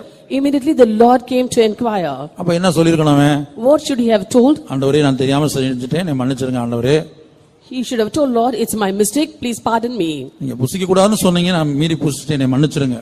You had asked me not to eat it, I have transgressed it, so I ask apology. இவன் தேவன்கிட்ட சொல்றான். He said to the Lord, Devri தந்த ஸ்திரீயானவள் புசிக்க கொடுத்தாள். the woman that the Lord had given me has given me to eat. நீ ஏன் புசித்தேன்னு கேள்வி கேட்டா, when he was questioned as to why he ate it, தேவரீர் தந்த ஸ்திரீயானவள் புசிக்க கொடுத்தாள். அர்த்தம் என்னன்னா, நீர் என்ன செஞ்சீர், இந்த ஸ்திரியை கொடுத்தீர், இந்த ஸ்திரீ புசிக்க கொடுத்தா, அதனால நான் புசித்ததுக்கு யார் காரணம்? நீதான் காரணம். He said, the woman whom thou gavest me to be with me, she gave me to eat and I ate of it. That means indirectly he was saying God is at fault because it was God who gave that woman and that woman gave fruit to eat. இன்னொரு விதத்துல சொல்ல போனா, நீர் மாத்திரம் ஏவாள் எனக்கு தராமல் இருந்திருந்தால், என்னை தனியா வைத்திருந்து இப்படி ஒரு பிரமாணத்தை கொடுத்திருந்தா, நான் அந்த கனியை புசித்திருக்கவே மாட்டேன். In another words, he meant that if you hadn't given me an Eve, if you had left me alone in the garden and had given me this law also, I wouldn't have transgressed the law, I wouldn't have tasted that fruit. அப்ப தங்களுடைய வாழ்க்கையில வந்த குற்றங்களை, தோல்விகளை ஒத்துக்கொள்ளாமல் அதற்கு என்ன செய்யறது, சாமர்த்தியமா பேசுறத நினைச்சு பல காரியங்களை சொல்லுவது. Therefore, not acknowledging the failures and the sins in their life, and they try to be quite smart and they shift off the blame to others. அப்ப இப்படி பேசும்போது என்ன ஆகும்னா, தேவனுடைய இரக்கமும் மன்னிப்பும் அப்படிப்பட்டவர்களுக்கு இல்லாமல் போய்விடும். And for such people, they will not be able to receive pardon or mercy of the Lord. ஆகவே தான் நாங்க யோபின் புத்தகத்துல படிக்கிறோம், வாய்ச்சாலகன் நீதிமானாய் விளங்குவானோ. That is why in the book of Job it is written, can a man full of talk be justified? கர்த்தருடைய பரிசுத்த நாமத்துக்கு உண்டாகட்டும். Glory be to God's holy name. இரண்டாவதாக நாம் சவுலை குறித்து பார்க்கும்போது, ராஜாவாகிய சவுல் பழைய ஏற்பாட்டு காலத்திலே. Second, in the Old Testament period when we see of King Saul, அவன் என்ன செய்யறான்னு சொன்னா, ஒரு தவறு செய்து விட்டான். he had committed a mistake. ஆண்டவர் அமலேக்குக்கு உண்டான எல்லாவற்றையும் முற்றிலும் அழித்து போட வேண்டும் என்று சொல்லி அனுப்பினார். The Lord had asked Saul to utterly destroy Amalekites. இவன் அதை நிறைவேற்றவில்லை. He did not fulfill it. அப்ப சாமுவேல் விசாரிக்கும் போது என்ன சொல்லிருக்கணும்? When Samuel came to ask of him what should be his answer, ஆமா, இந்த பொருள்கள் நல்லா இருந்தது, முதல் தரமானவைகள், இரண்டாம் தரமானவைகள் பிரித்தான். இந்த பொருள் ஆடு மாடெல்லாம் ரொம்ப கொழுகொழுன்னு இருந்துச்சு, பாக்குறதுக்கு நல்லா இருந்துச்சு, எனக்கு அழித்து போட மனம் இல்ல அப்படின்னு அவன் என்ன செய்யணும், நான் செய்தது தப்புதான்னு சொல்லியிருக்கணும். And he had divided the things as to first quality and second quality. He saw that the herds and the flocks were fat, so he did not have a mind to destroy it, and he should have accepted his fault to Samuel. ஆனா அவன் என்ன சொல்றான்? What did he say? ஜனங்கள் தப்ப வைத்தார்கள். These men spared them. ஜனங்கள் கொண்டு வந்தார்கள். These men brought it. மற்றவைகளை முற்றிலும் அழித்து போட்டோம். And the rest we totally destroyed. அழித்து போட்ட காரியத்தை தன்னை சேர்த்து கொண்டான். When he was telling about the things that were destroyed, he included himself there. தப்ப வைத்த காரியத்துல எல்லாம் ஜனங்க மேல சுமத்திட்டான். And when the things were spared, he shifted the blame on the people. 1 Samuel 15 அதிகாரம் 15 வசனம். 1 Samuel chapter 15 verse 15. அதற்கு சவுல் அமலேக்கியரிடத்திலிருந்து அவைகளை கொண்டு வந்தார்கள். ஜனங்கள் ஆடு மாடுகளின் நலமானவைகளை உம்முடைய தேவனாய கர்த்தருக்கு பலியிடும்படிக்கு தப்ப வைத்தார்கள், மற்றவைகளை முற்றிலும் அழித்து போட்டோம் என்றான். And Saul said, they have brought them from Amalekites, for the people spared the best of the sheep and of the oxen to sacrifice unto the Lord thy God, and the rest we have utterly destroyed. ஆதாம் தேவனை சொன்ன மாதிரி சவுலும் தேவனை சொல்றான், உம்முடைய தேவனுக்காக தான் பலியிட கொண்டு வந்தார்கள், As Adam said about the Lord, even Saul was telling here, they have brought these to be offered to the Lord God. இப்படி ஒரு தாங்கள் வாழ்க்கையில் அந்த தவறுகளை உணர்த்தும் போது, குற்றங்களை உணர்த்தும் போது அதை ஒத்துக்கொண்டு தாழ்த்துவதற்கு பதிலாக நியாயம் பேசுவது, திறமையா பேசுவது, சாமர்த்தியமா பேசுறது. In this way, when the faults and mistakes and sins in the life are being shown unto them, instead of acknowledging them, they are try to be smart and they are full of talk, they are fanfaronade. அப்ப full of talkங்கிறதுக்கு இன்னொரு அர்த்தம் கொடுத்திருக்கிறார்கள். They've given another meaning for full of talk. சிலர் சிலர் இடத்துல பேசிக்கிட்டே இருப்பாங்க. ஒரு மனிதர் ஒரு நபர் இடத்துல எல்லார்ட்டையும் பேச மாட்டாங்க. சிலர்ட்ட பார்த்தா உம்முன்னு இருப்பாங்க, ஊமையாட்ட இருப்பாங்க. ஏதா கேட்டா கூட சைகையில சொல்லுவாங்க, பேச மாட்டாங்க. And certain people keep on talking or chatting with some others, but not with everyone, only with a few. Whereas when some others come and speak with them, they will be as dumb people. கேள்வி கேட்டா பதில் அப்படிமாங்க. கேள்வி பதில் வாயை திறந்து சொல்ல மாட்டாங்க. When they are being questioned, they won't open their mouth to answer, they'll just nod their head. ஆனா அதே வேளையில அவங்களுக்கு பிரியமானவங்க, அவங்களுக்கு நெருங்கி பழகக்கூடியவங்க யாராயிலும் இருப்பாங்க. அவங்ககிட்ட பார்த்தா 5 மணி நேரம் 6 மணி நேரம் நேர்ல பார்க்கும்போது சரி, இல்ல போன்ல ஒருத்தர் மணிக்கணக்காக பேசிக்கிட்டே இருப்பார்கள். At the same time, if they see certain people who are pleasant to them, they will spend 5 or 6 hours also directly speaking to them mouth to mouth, and also over the telephone they will be speaking for long hours. கர்த்தருடைய பரிசுத்த நாமத்திற்கு மகிமை உண்டாகட்டும். Glory be to God's holy name. அப்ப இப்படிப்பட்ட சுபாவம் உள்ளவர்கள், மனிதனிடத்தில் அதிகமாய் பேசக்கூடியவர்கள், தேவனிடத்தில் அதிகம் பேச மாட்டார்கள். In this way, people who are chatting with people for long hours can never speak much with God. கர்த்தருடைய பரிசுத்த நாமத்துக்கு மகிமை உண்டாகட்டும். Glory be to God's holy name. Abraham லிங்கனை அதிகாலை வேளையிலே ஒரு கையெழுத்து வாங்கும்படியாக அதிகாரிகள் சந்திக்க போனார்களாம். Certain officials went to receive a sign from Abraham Lincoln one early morning. அப்ப போய் இவங்க வெயிட் பண்ணிருக்காங்க. உள்ள அவர்ட்ட யார்ட்டே பேசிட்டு இருக்கமா, அதிகாலை வேளை, ஆனா உள்ள யார்ட்டே பேசிட்டு இருக்கமா தெரியுது. It was very early in the morning. They were waiting outside his room and they were able to hear him speak to someone else. கொஞ்ச நேரம் வெயிட் பண்ணி பார்த்துட்டு கடைசில பார்த்தா உள்ள யாரும் இல்ல. அடுத்து தட்டி உள்ள போறாங்க, உள்ள யாருமே இல்ல.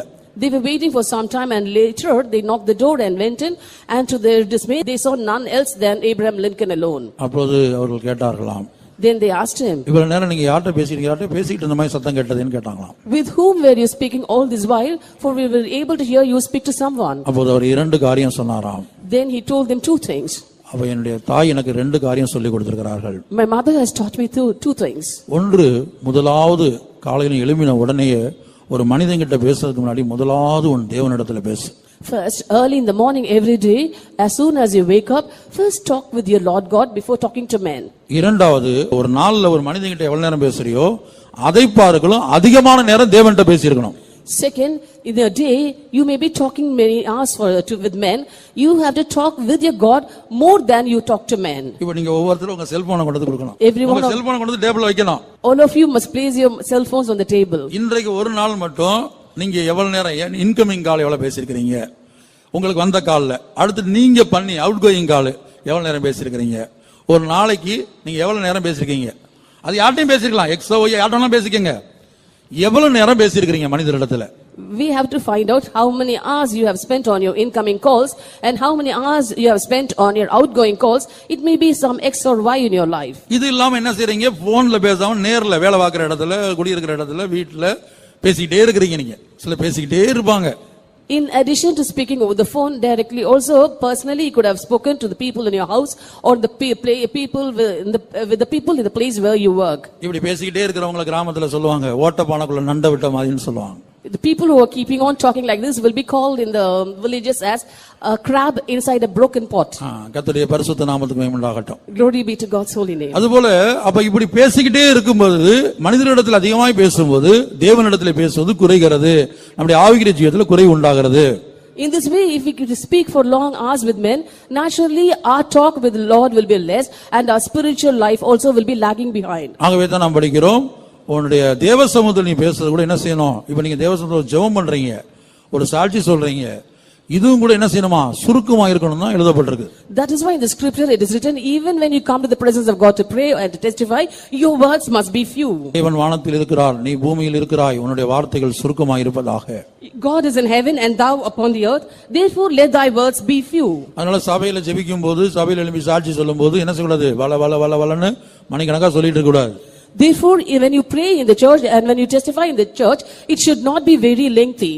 கர்த்தருடைய பரிசுத்த நாமத்திற்கு மகிமை உண்டாகட்டும். Glory be to God's holy name. இப்ப ஜெபிக்கும் போது கூட நம்முடைய ஞானத்துல நம்முடைய வார்த்தைகளை சொல்லி மனக்கணக்காக ஜெபிக்க கூடாது. Therefore, when we pray also, it must not be according to our wisdom and according to the selection of words done by us. பரிசேயன் ஜெபித்தது போல.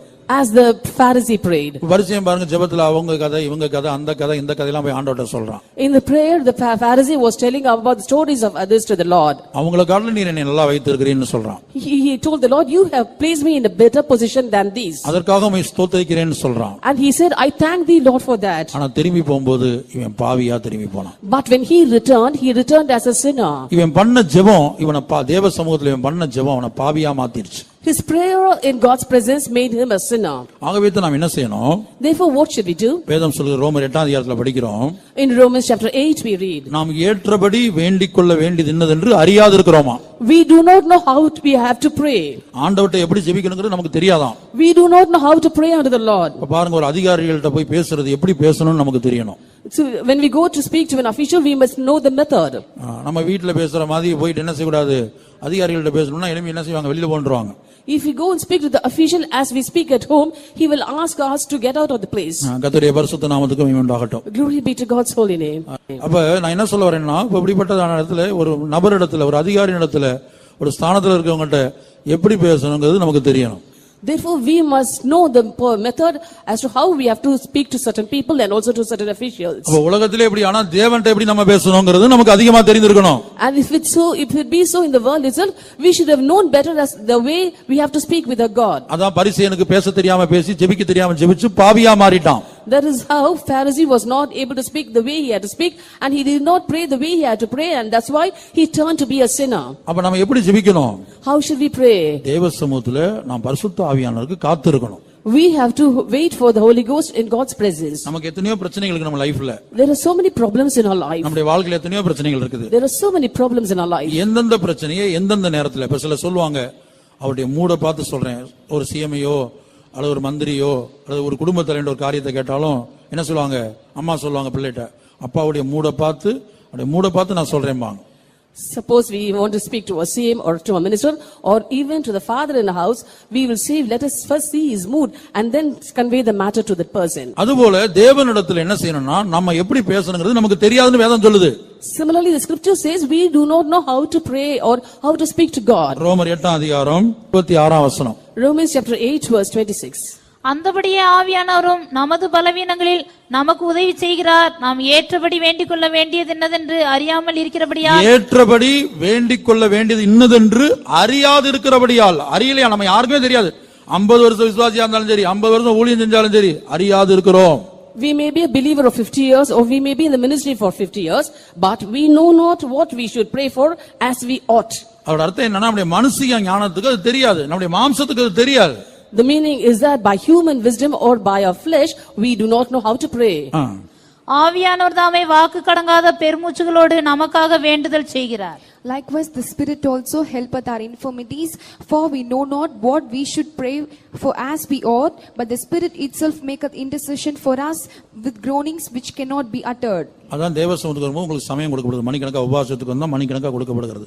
காத்திருந்து ஆவியானவருக்கு காத்திருந்து அப்படியே தாழ்த்தி சுத்திகரிச்சு காத்து இருக்கணும்.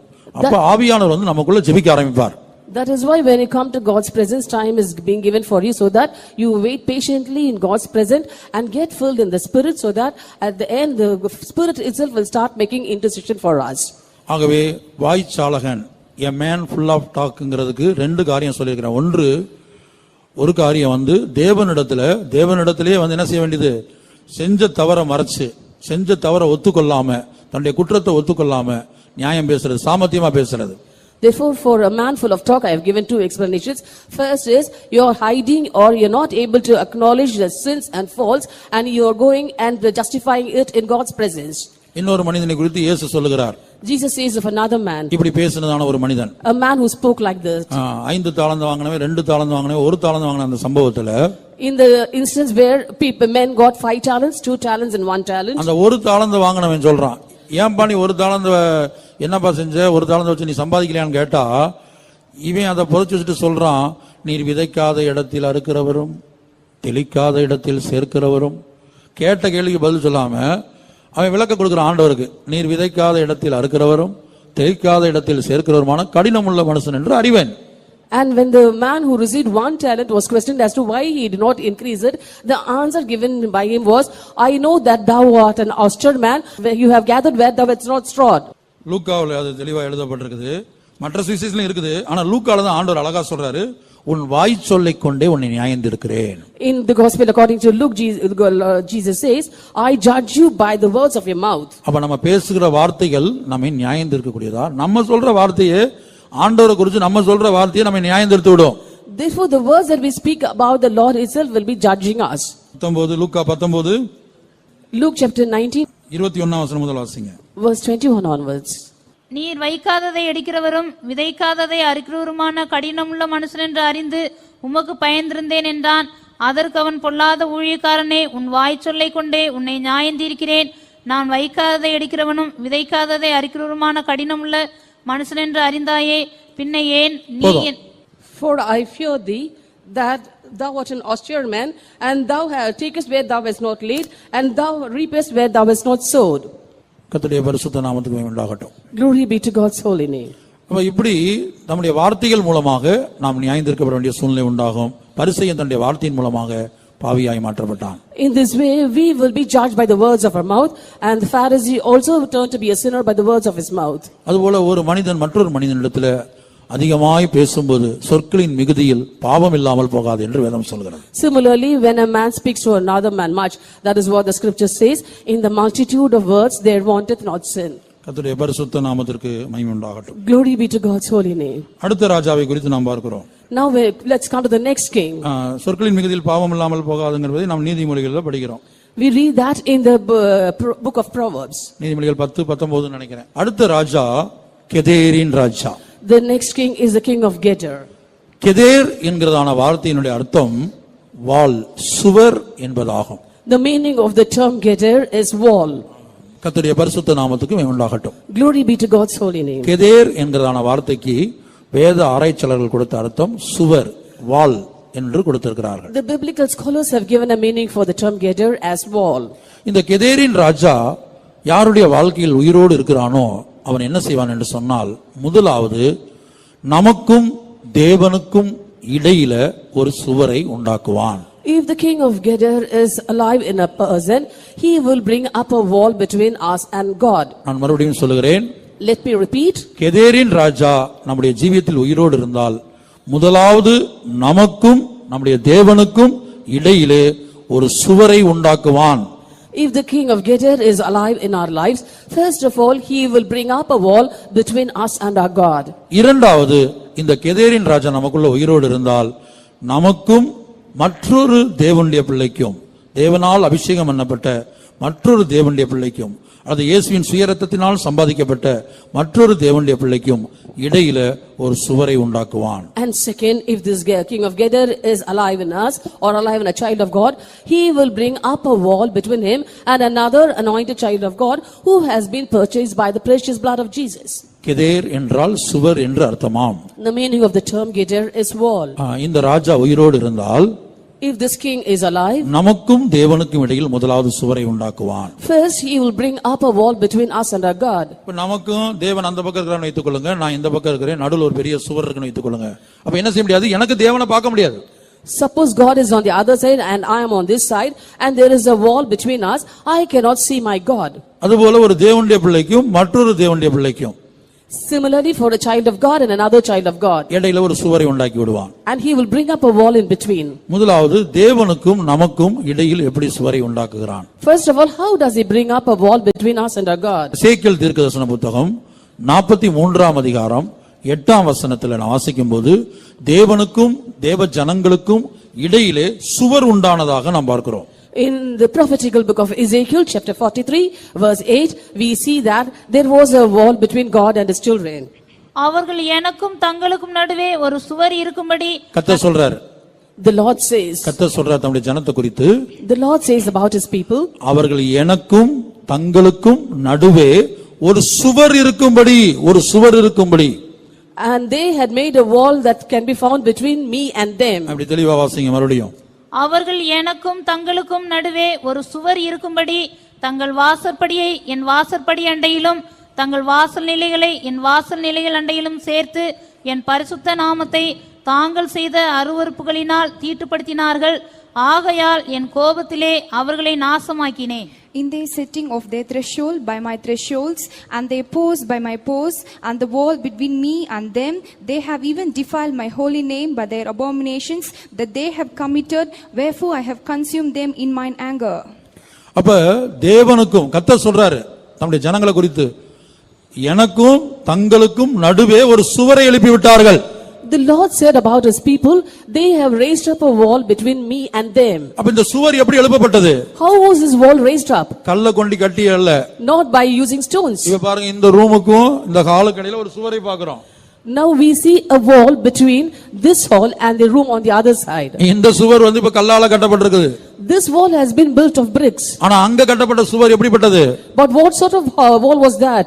தங்களுடைய ஜீவியத்தில் உள்ள அருவருப்புகள் மூலமாக, By the abominations in their life. நம்முடைய ஆவியிலும் ஆத்துமாவிலும் சரீரத்திலும் அருவருப்புகள் வரும்போது, அருவருப்பான காரியங்கள் காணப்படும் போது, நமக்கும் நம்முடைய தேவனுக்கும் இடையில் அது ஒரு சுவரை எழுப்புகிறது. When the abominations found in our spirit, soul and body, it brings up a wall between us and our God. கர்த்தருடைய பரிசுத்த நாமத்திற்கு மகிமை உண்டாகட்டும். Glory be to God's holy name. ஆகவே தான் ஏசாயாவில் வாசிக்கிறோம், உங்களுடைய அக்கிரமங்களே அவர் உங்களுக்கு செவிகொடாதபடிக்கு. 59:2. Isaiah chapter 59 verse 2. உங்கள் அக்கிரமங்களே உங்களுக்கும் உங்கள் தேவனுக்கும் நடுவாக பிரிவினை உண்டாக்குகிறது. அதான் சுவர். That is the wall. உங்கள் அக்கிரமங்களே உங்களுக்கும் தேவனுக்கும் நடுவே என்ன செய்து ஒரு பிரிவினையை கொண்டு வருகிறது.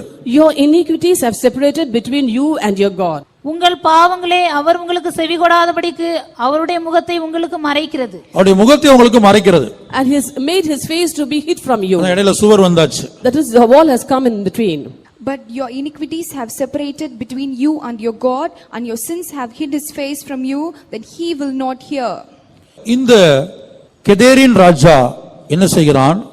தேவனுக்கும் நமக்கும் நடுவே ஒரு சுவரை எழுப்புகிறான். This king of Kedar rises up a wall between us and our God. எவ்வளவு அருமையாக எசேக்கியேல் 43:8 கர்த்தர் சொல்லுகிறார். Very beautifully the Lord is told in Ezekiel chapter 43 verse 8. எனக்கும் தங்களுக்கும் நடுவே. Between me and them. அந்த ஜனங்களுக்கு, எனக்கும் தங்களுக்கும்னா அங்க ஜனங்கள். When he says between me and them, that them shows the people. இப்ப நம்ம ஒவ்வொருடைய வாழ்க்கையில எடுத்துக்கிட்டா நமக்கும் தேவனுக்கும் நடுவே ஒரு சுவரை அவர் எழுப்புகிறான். When we take our lives, he raises up a wall between us and our God. இந்த வருடத்தின் கடைசியை நீங்கள் சரியாய் ஆராய்ந்து பார்த்தால், இந்த வருடமெல்லாம் நீங்கள் திரும்பி பார்த்தால், நீங்கள் சரியாய் விளங்கிக் கொள்ள முடியும், தேவனுக்கும் நமக்கும் நடுவே ஒரு சுவரை இவன் எழுப்பியிருந்தான். At the end of this year, when you start seeing throughout this year what has happened, we can see that he has brought about a wall between us and our God. எத்தனையோ உபவாச ஜெபங்களிலே பங்கெடுத்தாய். You had taken part in many fasting prayers. எவ்வளவு நேரம் தனி ஜெபம் பண்ணினாய். And for many hours you had personal prayer. தேவ சத்தம் உனக்கு கேட்டதா? Were you able to hear the voice of God? இந்த காலத்தில் தேவனுடைய முகத்தை உனக்கு காண முடிந்ததா? In this year too, were you able to see the face of God? எவ்வளவோ ஜெபங்களுக்கு வந்தோம். We had been present for so many prayers. எத்தனையோ ஆராதனைகளுக்கு வந்திருக்கிறோம். And we had come to so many services. என்னுடைய அறிவு சரியா இருக்குமானால், என்னுடைய கணக்கு சரியா இருக்குமானால், ஒரு வருஷத்துக்கு 53 ஞாயிற்றுக்கிழமை ஆராதனை நினைக்கிறேன். 53 இருக்கணும். If I'm right, year has 53 Sundays. அதுபோல வேத பாட கூட்டம், காத்திரு கூட்டம், இதெல்லாம் கணக்கு போட்டுக்குங்க. And you can also calculate your Bible studies and tarrying meetings. இத்தனை கூட்டத்துல வந்து உட்கார்ந்து இருக்கிறோம். We have come to so many meetings. முழங்கால் படிட்டு இருக்கிறோம். And we had knelt. கண்களை மூடினோம். We had shut our eyes. ஆவியில நிரம்பினோம். We got filled in the Spirit. கர்த்தருடைய முகத்தை பார்க்க முடிந்ததா? Were we able to see the face of God? இந்த 2 வருடத்திலே கர்த்தருடைய முகத்தை நமக்கு பார்க்க முடிந்ததா? In this year too, were we able to see the face of God? கர்த்தருடைய பரிசுத்த நாமத்துக்கு மகிமை உண்டாகட்டும். Glory be to God's holy name. ஏசாயாவில் வசனம் இருக்கிறது, அவர் யாக்கோபின் குடும்பத்துக்கு தமது முகத்தை மறைக்கிற, யாக்கோபின் குடும்பத்துக்கு தம்முடைய முகத்தை மறைச்சாராம். In Isaiah there's a verse, he hid his face from the family of Jacob. அதுபோல இந்த வருடத்திலே நம்ம தேவனுடைய முகம் நமக்கு மறைக்கப்பட்டது, அவருடைய சத்தத்தை நமக்கு கேட்க முடியாமல் போனது. Similarly, in this year, the face of God was hid from us and we were not able to hear his voice. பிரசங்கத்தின் மூலமாக பல காரியங்களை கர்த்தர் நம்மோடு பேசினார். Through the messages, the Lord has spoken so many things to us. ஆனால் தனிப்பட்ட விதத்தில் தேவ சத்தம் நமக்கு கேட்க முடியவில்லை. But personally, we could not hear the voice of God. சிலருக்கு தேவ சமூகத்துல இருந்து 2 மணி நேரம் பிரசங்கம் பண்ணாலும் கூட அதுவும் கூட அவங்களுக்கு கேட்காது, அவங்க காதுல ஏறாது. For certain people, even though they had sat there in the presence of God listening to the messages for 2 hours, nothing went inside. சவுலை போல புதிய ஏற்பாட்டில் காணப்பட்ட சவுல் இப்படி சொல்லுகிறார். In the New Testament period, Saul says so. ஒரு பயங்கரமான ஒளி வந்தது, சவுல் பயந்தார். அதுபோல எல்லாரும் பயந்தாங்க, அவர் கூட இருந்தவங்க எல்லாம் பயந்தாங்க. ஆனா நான் கேட்ட சத்தத்தையோ அவர்கள் கேட்கவில்லை. A bright light came and encompassed them, everyone feared, but the voice that I heard, others who were along with me could not hear. அந்த ஒரு வசனத்தை வாசிங்க. Let us read that verse alone. 9:7. And the men which journeyed with him stood speechless, hearing a voice but seeing no man. என்னுடனே கூட இருந்தவர்கள் வெளிச்சத்தை கண்டு பயமடைந்தார்கள். என்னுடனே பேசினுடைய சத்தத்தையோ அவர்கள் கேட்கவில்லை. அப்ப சத்தம் 400 பேருக்கு முன்னாடி ஒரு சத்தம் கேக்குது, கர்த்தருடைய சத்தம். The voice of the Lord is heard for 4 people. அதுபோல 400 பேருக்கு பிரசங்கம் பண்ணப்படுது. And similarly, message was given for 400. கூட்டம் முடிச்சு கேட்டா தெரியும். At the end of the meeting, when we ask, we can know. அவங்களுக்கு நிறைய பேருக்கு அது என்னன்னே தெரியாது. Most of the people won't know what was preached there. கர்த்தருடைய பரிசுத்த நாமத்துக்கு உண்டாகட்டும். Glory be to God's holy name. அதே போல தானியேல் சொல்லுகிறார். Similarly, Daniel said, அவர் ஒரு தரிசனத்தை பார்த்தார். he had seen a vision. அவர் கூட அதிகமான பேர் இருந்தாங்க. Many people were along with him. தானியேல் 10 அதிகாரம் 7 வசனம். Daniel chapter 10 verse 7. தானியேலாகிய நான் மாத்திரம் அந்த தரிசனத்தை கண்டேன். என்னோட இருந்த மனுஷரோ அந்த தரிசனத்தை காணவில்லை. அவர்கள் மிகவும் நடுநடுங்கி ஓடி ஒளித்துக் கொண்டார்கள். And I, Daniel, alone saw the vision, for the men that were with me saw not the vision, but a great quaking fell upon them, so they were fled them to themselves. இங்க தேவனை அவர் தரிசிக்கிறார். Here he saw God. அந்த 10 அதிகாரத்தை படிச்சு பாருங்க. Here read chapter 10. அந்த தரிசனத்தை தானியேலாகிய நான் மாத்திரம் கண்டேன். And he says, I, Daniel, alone saw that vision. ஆனா அதே வேளை கூட நிறைய பேர் இருக்காங்க. And many people were along with me. அவங்க நடுநடுங்குறாங்க. They were quivering. ஆனா தரிசனம் கிடைக்கல அவங்களுக்கு. But they did not have that vision. அதுபோல இந்த வருடத்துல நமக்கு தேவனை தரிசிக்க முடிந்ததா? Similarly, in this year too, were we able to see God? தேவ சத்தம் கேட்க முடிந்ததா? Were we able to hear the voice of God? இல்லாவிட்டால் இந்த கெதேரின் ராஜா தேவனுக்கும் நமக்கும் நடுவே ஒரு சுவரை எழுப்பி இருக்கிறான். Or else this king of Gedar has raised up a wall between us and our God. அந்த சுவர் நம்முடைய ஜீவியத்தில் காணப்படுகிற நம்முடைய ஆவி ஆத்ம சரீரத்தில் இந்த இரண்டத்தில் கடந்து வந்த அருவருப்புகளே, அக்கிரமங்களே, அசுத்தங்களே, that wall is the abomination and filth and iniquity that is found in our spirit, soul and body in this year. கர்த்தருடைய பரிசுத்த நாமத்துக்கு உண்டாகட்டும். Glory be to God's holy name. அசுத்தம், அருவருப்பு, அக்கிரமங்கள், abominations, filth and iniquity, பாவங்கள், sins, இவையெல்லாம் தேவனுடைய முகத்தை நாம் காண முடியாத அளவுக்கு இந்த திபீரின் ராஜா ஒரு சுவரை எழுப்பி விட்டான். And when all these things are found in our lives, this king of Debir is raising a wall so that we are not able to view the face of the Lord. இனி இரண்டாவதாக நான் சொன்னேன், ஒரு தேவனுடைய பிள்ளைக்கும் மற்றொரு தேவனுடைய பிள்ளைக்கும் இடையிலே நடுவிலே ஒரு சுவரை அவன் எழுப்புகிறான். And second, I told you that he is bringing up a wall between one child of God and another. எபேசியர் 2 அதிகாரம் 14 வசனத்திலே அந்த சுவரை நாம் பார்க்கிறோம். We see that wall in Ephesians chapter 2 verse 14. எப்படியெனில் அவரே நம்முடைய சமாதானக்காரனராகி இருதிரத்தாரையும் ஒன்றாக்கி பகையாக நின்ற பிரிவினையாகிய நடுசுவரை தகர்த்து. For he is our peace, who hath made both one and hath broken down the middle wall of the partition between us. பகையாக நின்ற பிரிவினையாகிய நடுச்சுவரை தகர்த்து. Broken down the middle wall of partition between us. Kalvari சிலுவையிலே கர்த்தராகிய இயேசு கிறிஸ்து அதை செய்து முடித்தார். Lord Jesus Christ accomplished that on Calvary. எனக்கும் உங்களுக்கும் நடுவே ஒரு பகை இருக்க கூடாது. ஒரு தேவனுடைய பிள்ளைக்கும் மற்றொரு தேவனுடைய பிள்ளைக்கும் நடுவே ஒரு பகையோ பிரிவினையோ இருக்க கூடாது. அதுதான் சுவர். You and I should not have enmity between us, and a child of God and another child of God should not have a wall that is an enmity between them. That is a wall. எவ்வளவு அருமையாக எழுதப்பட்டிருக்கு பாருங்க. பகையாக நின்ற பிரிவினையாகிய நடுச்சுவரை தகர்த்து. It is clearly written here, broken down the middle wall of partition between them, that is the enmity. இந்த 2 வருடம் முடிய போகிறது. முடிவு வருகிறது. This year is going to come to an end is come, the end is come. நம்முடைய ஆவி ஆத்தும சரீரத்தில் யார் மேலாகிலும் எந்த தேவனுடைய பிள்ளையின் மேலாவது கசப்போ வைராக்கியமோ பிரிவினையோ பகையோ உண்டோ?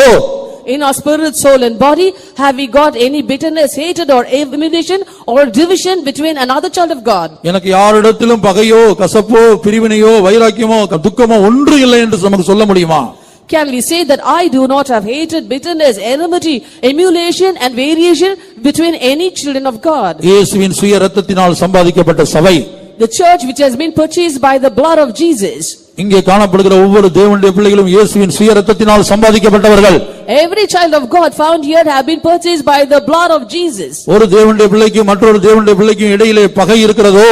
Is there enmity between one child of God and another child of God? பிரிவினை இருக்கிறதோ? Is there division? கசப்பு இருக்கிறதோ? Is there bitterness? வைராக்கியங்கள் இருக்கிறதோ? Is there emulations?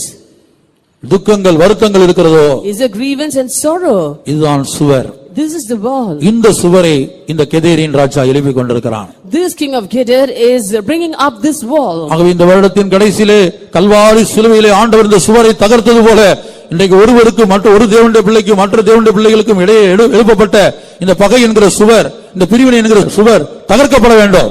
As Jesus Christ broke down the middle wall of partition in Calvary, let this wall also be broken down at the end of this year between children of God. இனி சுவர் என்பதனுடைய மற்றொரு அர்த்தத்தை வேறொரு கோணத்தில் நாம் தியானிப்போம். Now we are going to meditate another meaning of wall in a different angle. பொதுவாக ஒரு சுவர் என்று சொன்னால் அந்த நாட்கள்ல அதுல என்ன செய்வாங்கன்னா சித்திரங்களை வரைவாங்க அல்லது சில சிலையை போன்ற அனுபவங்களை செதுக்குவாங்க. Generally when we say of wall, certain artists will be painting some pictures there or the certain things may be sculpted there. பழைய நாட்கள் அதான் அனுபவமா இருந்தது. That was the experience in olden times. இப்ப தேவனுடைய ஆலயத்துக்கு நீங்க போனா கூட, சாலமோனால் கட்டப்பட்ட தேவாலயத்துக்கு நீங்க போனா கூட, if you visit the temple of God built by Solomon, Solomon என்ன செய்தான்னு சொன்னா அந்த தேவாலயத்தினுடைய சுவர்கள்ல சில பொருள்கள் என்ன செஞ்சான், சித்திரம் வரைந்தான். he had carved certain pictures on the walls of the temple of God. 1 ராஜாக்கள் 6ஆம் அதிகாரம் 29ஆம் வசனத்திலே அதை நாம் பார்க்கிறோம். We read that in 1 Kings chapter 6 verse 29. ஆலயத்தின் சுவர்களை எல்லாம் அவன் சுற்றிலும் உள்ளும் புறமுமாக கேருபீன்களும் பேருந்துகளும் மலர்ந்த பூக்களுமான சித்திரங்களும் கொத்து வேலைகளும் ஆக்கினான். And he carved all the walls of the house round about with carved figures of cherubims and palm trees and open flowers within and without. ஆலயத்தின் சுவர்கள்ல எல்லாம் உள்ளும் புறமும், உள்ளேயும் வெளியேயும், உள்ளும் புறமும் என்ன செஞ்சானா, கேருபீன்கள் இன்னும் பல்வேறு காரியங்களை என்ன செஞ்சான், சித்திரம் வரைந்தான். He carved all the walls of the house round about with carved figures of cherubims and palm trees and open flowers within and without. கொத்து வேலை செய்தான். He carved them. கர்த்தருடைய பரிசுத்த நாமத்துக்கு மகிமை உண்டாகட்டும். Glory be to God's holy name. அப்ப தேவனுடைய ஆலயத்துல என்ன செய்யப்பட வேண்டும், இப்படிப்பட்ட காரியங்கள், ஆவிக்குரிய காரியங்கள், அது ஒவ்வொன்றுக்கும் ஒரு அர்த்தம் இருக்குது. அதை சொல்ல இப்ப சமயம் இல்ல. கேருபீன்கள் அதுபோல பேரிந்துகள் ஒவ்வொன்றுக்கும் ஒரு ஆவிக்குரிய அர்த்தம் இருக்குது. Cherubims, palm trees and open flowers, everything has got spiritual significance.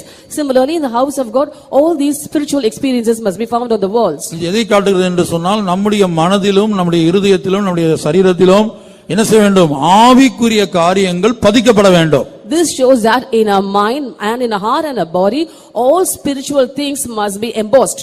அதான் நான் வாசிக்கிறோம், தேவன் என்ன செய்கிறார், சத்தியங்களை பிரமாணங்களை நம்முடைய மனதிலே வைத்து இருதயத்திலே எழுதுகிறார். That is why the Lord is writing the laws in our heart and giving it in our mind. அடுத்து இருதயத்திலே வைத்து மனதிலே எழுதுகிறார் என்று எபிரேயர் 8ஆம் அதிகாரத்திலும் 10ஆம் அதிகாரத்திலும் படிக்கிறோம். Next we read that in Hebrews chapter 8 and verse 10. Next he puts it in our heart and writes it in our mind. அப்ப இந்த மனது இருதயம் தான் இதெல்லாம் சுவர். Mind and heart are the walls. இதுல என்ன செய்யப்பட வேண்டும் என்று சொன்னா என்ன செய்யணும், சத்தியங்கள் எழுதப்பட வேண்டும். Truth should be written. தேவனுடைய திவ்ய சுபாவங்கள், தேவனுடைய காரியங்கள், ஆவிக்குரிய காரியங்கள் அது எழுதப்பட வேண்டும், மனதில் பதிக்கப்பட வேண்டும். The divine nature of God and spiritual matters should be written and recorded in our mind. ஆனால் சம்பவித்தது என்ன? But what happened? எசேக்கியேல் 8ஆம் அதிகாரத்துக்கு வரும்போது, when we come to Ezekiel chapter 8, அங்கே தேவாலயத்தினுடைய சுவர்கள்ல அந்த இஸ்ரேல் ஜனங்கள் என்ன பண்ணிட்டாங்கன்னு சொன்னால், அசுத்தமான காரியங்களை, ஊரும் பிராணிகள், இப்படி பல ஜந்துக்களுடைய படங்களை என்ன செஞ்சாங்கன்னா அதுல வரைந்து வைத்து விட்டார்கள். There the people of God had carved the pictures of creeping things and abominable things there in the walls of God. எசேக்கியேல் 8ஆம் அதிகாரம் 10ஆம் வசனம். Ezekiel chapter 8 verse 10. நான் உள்ளே போய் பார்த்தபோது இதோ சகலவித ஊரும் பிராணிகளும் அருவருப்பான மிருகங்களுமாகிய இவைகளின் சுரூபங்களும் இஸ்ரவேல் வம்சத்தாருடைய நரகலான சகல விக்கிரகங்களும் சுவரில் சுற்றிலும் திறம் தீரப்பட்டிருந்தன. எசேக்கியேலை பார்த்து என்ன சொல்றார் ஆண்டவர், நீ ஒரு சுவரில் ஒரு துவாரம் இட்டு அது வழியா பாரு அப்படின்னு சொல்றார். The Lord had asked Ezekiel to hole in the wall and view through that. அடுத்து எசேக்கியேல் உள்ள போய் பார்க்க சொல்றார். Then he asked Ezekiel to go in and watch it. உள்ள போய் பார்த்தப்போ என்ன நடந்தது? When he went in and saw what happened, So I went in and saw, and behold, every form of creeping things, and abominable beasts, and all the idols of the house of Israel portrayed upon the wall round about. சகலவிதமான ஊரும் பிராணிகள், All abominable beasts அருவருப்பான மிருகங்கள், and creeping things, அவைகளுடைய சொரூபங்கள். and the idols of those, அடுத்து Israel வம்சத்தாருடைய நரகலான சகல விக்கிரகங்கள், and all the idols of the house of Israel, சுவர்ல சுற்றிலும் வரையப்பட்டிருந்ததாம். and they were portrayed round about the wall. இது எதை வெளிப்படுத்துகிறது? What does this show? இன்றைக்கு நம்முடைய மனதிலும் இருதயத்திலும் உலக பிரகாரமான பாவ சம்பந்தப்பட்ட அசுத்தங்கள், அருவருப்புகள், இப்ப நெட்ல பாக்குற காரியங்கள், இப்ப பாருங்க சிலருக்கு நெட்ல உட்கார்ந்து அன்னைக்கா பார்த்துட்டு இருப்பாங்க, அது மனதுல பதியும், இருதயத்துல பதியும், அது மனதை விட்டு நீங்காது, இருதயத்தை விட்டு நீங்காது. சில புத்தகங்களை படிப்பாங்க, சில பேப்பர்ல சில காட்சிகளை பார்ப்பாங்க, அது அப்படியே மனதுல பதியும், இருதயத்துல பதியும். This shows that according to things concerning this world, that is when we sit on the net or when we read certain filthy novels or magazines, certain things will be embedded in our mind and our heart which can never be erased, all abominable and filthy things. சில வீடுகளில் போய் பார்த்தீங்கன்னா, சுவத்துல பார்த்தீங்கன்னு சொன்னா டெண்டுல்கர் போட்டா இருக்கும், டோனி போட்டா இருக்கும், அப்படி ஒவ்வொருத்தரும் ஒவ்வொரு விதமான பெரிய பெரிய இதை வச்சுட்டு இருப்பாங்க. சிலர் வீட்டுல சோத்துல மாறினா அப்பா அம்மா பாத்துருவாங்கன்னு என்ன செய்வாங்க, கம்ப்யூட்டர்ல வைப்பாங்க. When we go to certain houses, we can அந்த see ஸ்கிரீனை ஓபன் பண்ணி பார்க்கணும், ஸ்கிரீன்ல என்ன வச்சிருக்காங்கன்னு. when it's houses, we can see the pictures of Tendulkar or Dhoni. Certain people, children will be fearing the parents, so they will be having it as the wall pictures in the computer. When we switch on the computer, we can view that. கர்த்தருடைய பரிசுத்த நாமத்துக்கு உண்டாகட்டும். Glory be to God's holy name. அப்படி என்ன செய்வாங்கன்னு சொன்னா, அப்படியே சித்திரத்தை வெட்டி அழகா அப்படி என்ன செய்வாங்க, அப்படி பயன்படுத்துவாங்க. They'll cut out the pictures and paste it on the walls.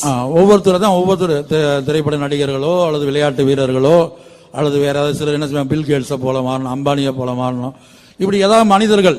In this way, they will have the pictures of cine stars or cricket players or also business magnates who have caught their fancy. சிலர் என்ன செய்வாங்க, வயசான தாய் தகப்பன் முற்பிதாக்கள் வளர்த்து ஆளாக்குனவங்க, பிசினஸ்ல உதவி செஞ்சு உயர்த்தினவங்க, அவங்கள வச்சிட்டு இருப்பாங்க. Certain people will have the pictures of their father or mother or their forefathers or the ones who brought them up in their lives. அப்ப சுவத்துல என்ன இருக்க வேண்டும்? What should be found on the walls? சாலமோனுடைய ஆலயத்தை நீங்க தியானித்து பாருங்க. கேருபீன்கள் இருக்க வேண்டிய இடத்துல, பேருந்துகள் இருக்க வேண்டிய இடத்துல என்ன காணப்படுகிறது? இப்ப காணப்படுகிறது எல்லாம் நரகலான விக்கிரகங்கள் இல்லையா? See the temple of God built by Solomon, cherubims and palm trees should have been found, but now there are creeping things and idols. அப்ப மனதுல பதிந்து விடுகிறது. ஒரு காரியத்தை காட்டி பார்க்கும்போது அவங்கள போல மாறணும், அவங்கள போல ட்ரெஸ் பண்ணணும், அவங்கள போல மேக்கப் போடணும், அவங்கள போல எல்லாம் பண்ணணும், அப்படி மனதுல பதிந்து என்ன செய்றாங்க, பிரதிபலிக்கிறாங்க. When we see a thing, it gets embedded in our mind. When we see someone dressed very well, we try to imitate them. We want to dress up like them. We want to adorn ourselves like them. And we also have to get a makeup like them. ஊரும் பிராணிகள், Creeping things. அது பூமியில ஊறக்கூடியது. It creeps on the ground. மண்ணான காரியங்கள், All the things pertaining to dust. மண்ணோட ஒட்டி கொண்டிருக்கிற அனுபவம், அதான் ஊரும் பிராணி. A thing that we are cleaving to the dust, that is creeping things. அப்ப தாவீது சொல்றார் இல்லையா, என் ஆத்துமா மண்ணோடு ஒட்டி கொண்டிருக்கிறது. David says, my soul is cleaving with the dust. ஊரும் பிராணிகள், They are the creeping things. கர்த்தருடைய பரிசுத்த நாமத்துக்கு மகிமை உண்டாகட்டும். Glory be to God's holy name. அடுத்து என்ன எழுதப்பட்டிருக்கு? அருவருப்பான மிருகங்கள். Next, abominable beasts. அருவருப்பான மிருகம், Abominable beasts. அந்த மிருகத்தை எல்லாம் வச்சிருப்பாங்க. They will have all the pictures of the beast. ஒரு விதத்துல சொல்ல போனா மிருகத்தினுடைய சுபாவம் மனதிலும் இருதயத்திலும் இருக்கிற அனுபவம். In a way, we can say that the nature of a beast is found in the mind and heart. கர்த்தருடைய பரிசுத்த நாமத்திற்கு மகிமை உண்டாகட்டும். Glory be to God's holy name. ஆகவே இதுதான் சுவரின் அனுபவமாக இருக்கிறது. This is the experience of a wall. அப்ப கெதேரின் ராஜா உயிரோடு இருக்கும்போது, When the king of Gezer is alive, அந்த சுவர்ல ஆவிக்குரிய காரியங்கள் சத்தியம் மனதுல பதிக்கப்படாது. the spiritual things will not get embedded in the mind. அதே வேளை பாத்தீங்கன்னா சினிமா பாட்டை மனப்பாடமா பாடுவாங்க. At the same time, they can sing any songs by heart. உலக பிரகாரமான காரியங்களை மனப்பாடமா சொல்லுவாங்க. And they can tell out things by heart, things that belongs to the world. பாடத்துல ஒரு 100 பக்கத்தை கூட மனப்பாடமா ஈஸியா சொல்லுவாங்க. They can even mark up 100 pages of this subject easily. ஆனா 5 வசனம் மனசுல நிக்காது. But 5 verses cannot stay in their mind. கேட்ட சத்தியங்கள் மனதுல நிக்காது. The truths that they have listened will not stay in their mind. மற்றவங்க இவங்களுக்கு விரோதமா பேசின எல்லா காரியம், அசுத்தமான காரியம், நிந்தையான காரியம், அவங்கள பேசின வார்த்தைகள் இதெல்லாம் மனதிலும் இருதயத்திலும் பதிக்கப்பட்டிருக்கும். The other things spoken by others about them will be registered in their mind without any mistake. கர்த்தருடைய பரிசுத்த நாமத்துக்கு மகிமை உண்டாகட்டும். Glory be to God's holy name. ஒருவேளை உதாரணத்துக்கு பிசாசேன்னு யாராவது கூப்பிட்டிருந்தா, Suppose somebody has called you, oh devil.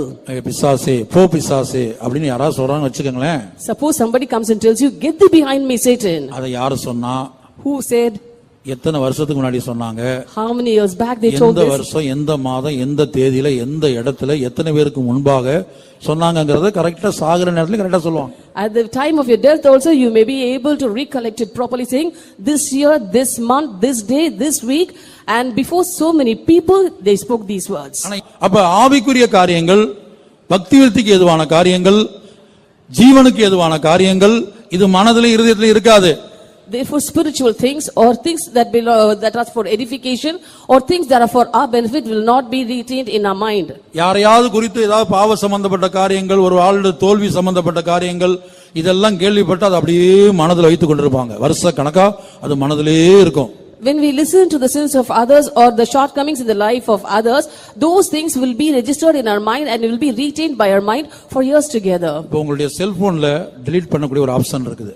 There is a delete option in your mobiles. அதுபோல கம்ப்யூட்டர்லயும் இருக்குது. Similarly in the computer also you have that option. ஆனா மனதுல அது மிகவும் கடினம். But it is quite difficult in the mind. நீங்க மனதிலே இருதயத்திலேயோ தேவையில்லாத உங்க ஜீவியத்துக்கு பக்தி விருத்திக்கு ஏதுவில்லாத அசுத்தமான ஆவிக்குரிய வாழ்க்கைக்கு பிரயோஜனம் இல்லாத ஏதாயிலும் காரியங்களை நீங்க மனதிலே வைத்து விட்டால், இந்த சுவரில் எழுதி விட்டால், இந்த சுவரில் மனதாகிய சுவர் இருதயமாகிய சுவரில் எழுதி விட்டால் அது என்ன செய்யாது? அதை அழிக்கிறதுக்கு நீங்க எத்தனையோ ராத்திரி கண்ணு விழித்து ஜெபிக்கணும், எவ்வளவு நாள் உபவாசம் போடணும், கண்ணீர் விடணும், அப்பதான் ஒருவேளை அது அழியும். இல்லைன்னா மனதில் இருந்துகிட்டே இருக்கும் சாகர வரைக்கும். If you write anything that is found in the life of others that is not unto edification, or the sins of others or the shortcomings of others in your mind and in your heart, it can never be erased. It's very difficult, and for that cause you have to pay a very heavy price. You have to shed profuse tears and pray in the Lord's presence, skipping nights to sleep for many days. மனதிலும் இருதயத்திலும் அந்த சுவரிலே பதிக்கப்பட்ட அசுத்தமான காரியங்களை அழிப்பதற்காக நீ எத்தனையோ நாள் இரவு தேவனுடைய பாதத்தில் விழுந்து கிடக்க வேண்டும்.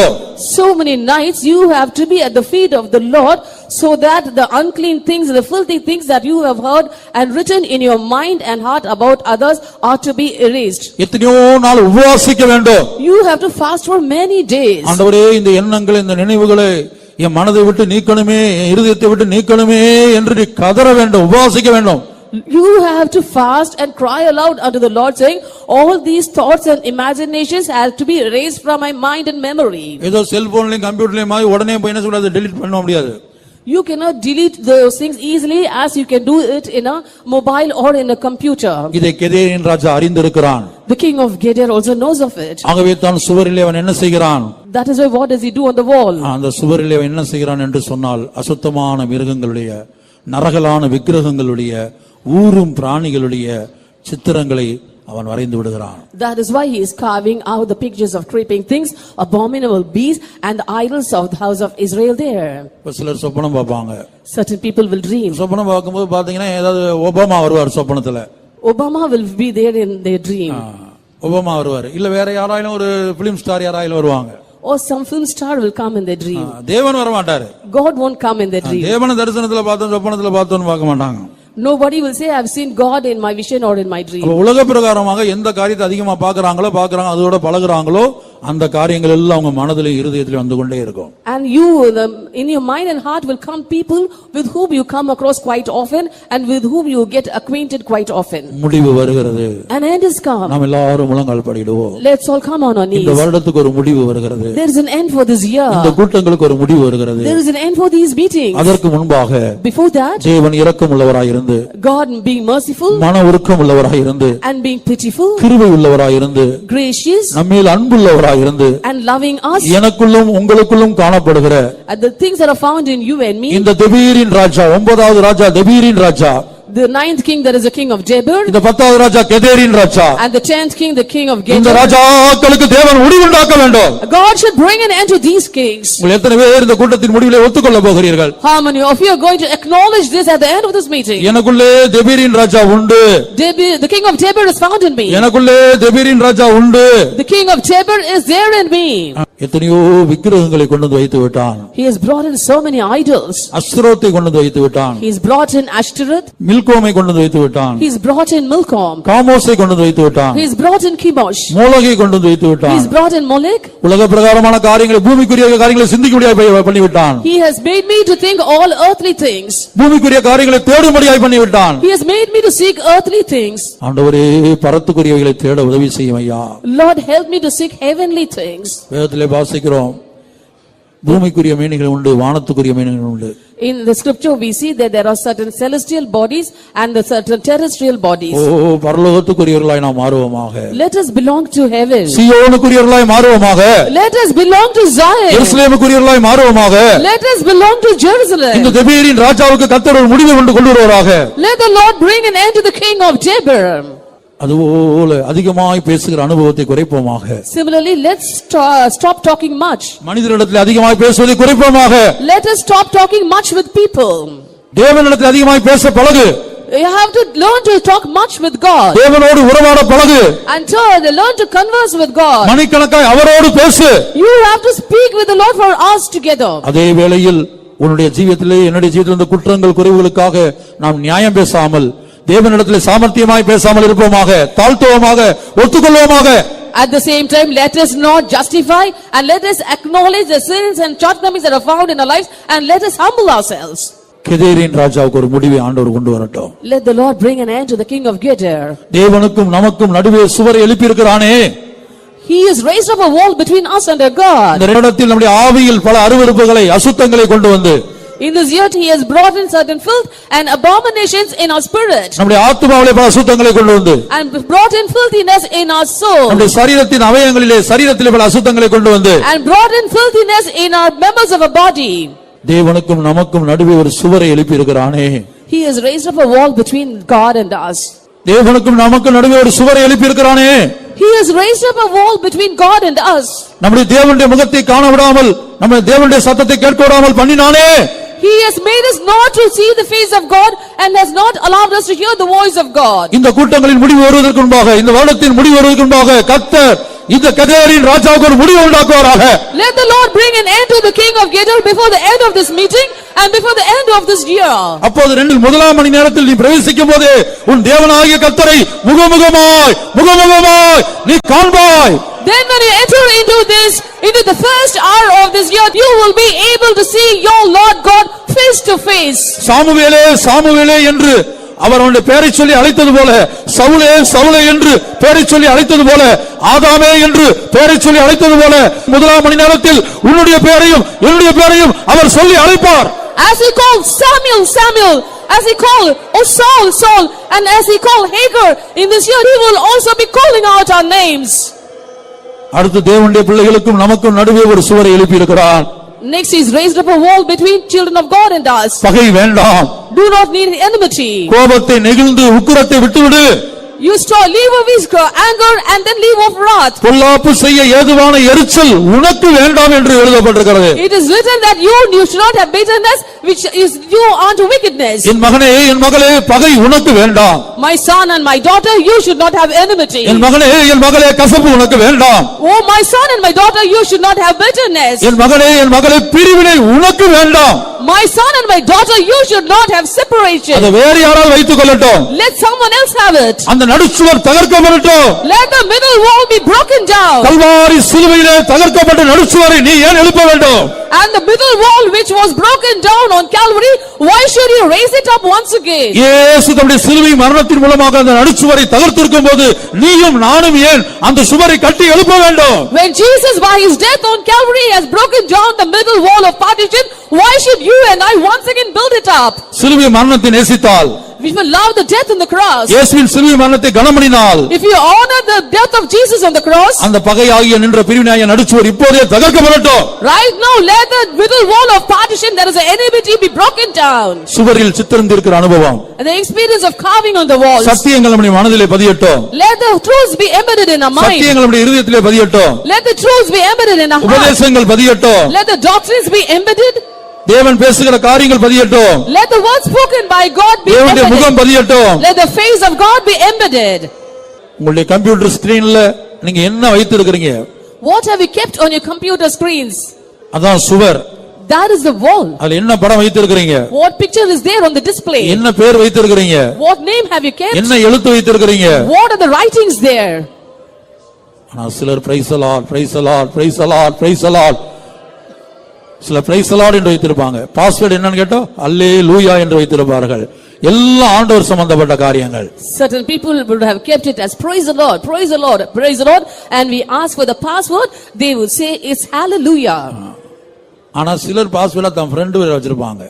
Certain people will have the name of the friend as the password. ஏதாவது நடிகர் பேரை வச்சிருப்பாங்க, ஏதாவது கிரிக்கெட் வீரர் பேரை வச்சிருப்பாங்க, or the name of an actor or a cricket star. அவங்க போட்டோஸ் வச்சிருப்பாங்க. or their photos they will make. இந்த கம்ப்யூட்டர்ஸ்லயும் ஐபாட்லயும் இந்த செல்போன்லயும் போட்டோஸ்னு ஒரு ஆப்ஷன் இருக்குது. அங்க போய் பார்க்கலாம் என்னென்ன போட்டோ இருக்குன்னு. In the computer screens and the iPod and your mobiles, there is an option called for photo images. You should go there and view the images that have been kept or preserved there. Jayalalithaa இலவசமா computer கொடுத்திருக்காங்க. Jayalalitha has given free computers. அதான் கெதேரின் ராஜா.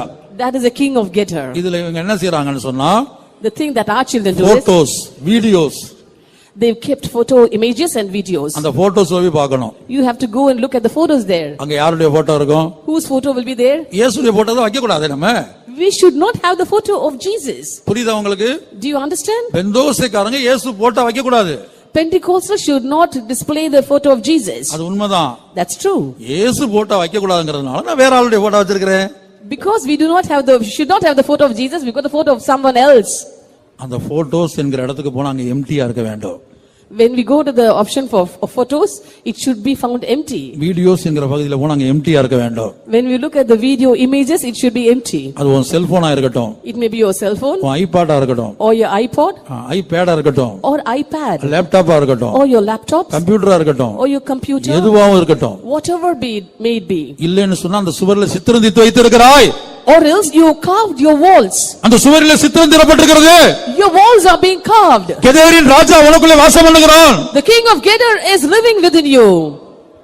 உன் கம்ப்யூட்டருக்குள்ள கெதேரின் ராஜா உட்கார்ந்து இருக்கிறான். The king of Gedar is sitting inside your computer. என்ன செய்ய போகிறோம்? What are we going to do? எசேக்கியேல் கர்த்தர் சொன்னார், உள்ளே போய் அந்த அருவருப்புகளை பார், என்னுடைய ஆலயத்தில் அவர்கள் பண்ணி வைத்திருக்கிற அருவருப்புகளை பார். The Lord said unto Ezekiel, go inside the temple and see how they have marred my temple, how abominations are being carved there in my temple.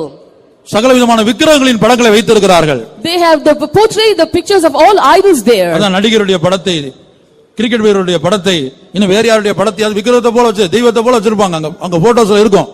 That is why they have kept the pictures of certain cine stars, certain cricket players, and some friends. They are the gods there. கதறுவோமாக. Let us cry aloud. முடிவு வருகிறது. An end is come. முடிவு வருகிறது. The end is come. ஓ, இந்த ராஜாக்களுக்கு, இந்த 10 ராஜாக்களுக்கும் இன்றைக்கு இப்போது முடிவுண்டாக்கக்கூடிய தேவன் மத்தியில் இருக்கிறார். And right now and today itself we have a God with us who is able to bring down an end to all these 10 kings. நீ வாஞ்சித்தால் போதும். It's enough if you just நீ desire. தவித்தால் போதும். If it is enough if you just groan. நீ வேண்டிக் கொண்டால் போதும். It is enough if you just ask of the Lord. இப்போது முடிவுண்டாக்குகிறவர். Right now he'll bring an end. அவர் சர்வ வல்லவர். He is an almighty our God. சர்வத்தையும் கீழ்ப்படுத்தினவர். He has brought everything under subjection. அவர் சர்வத்தையும் கீழ்ப்படுத்தினார்.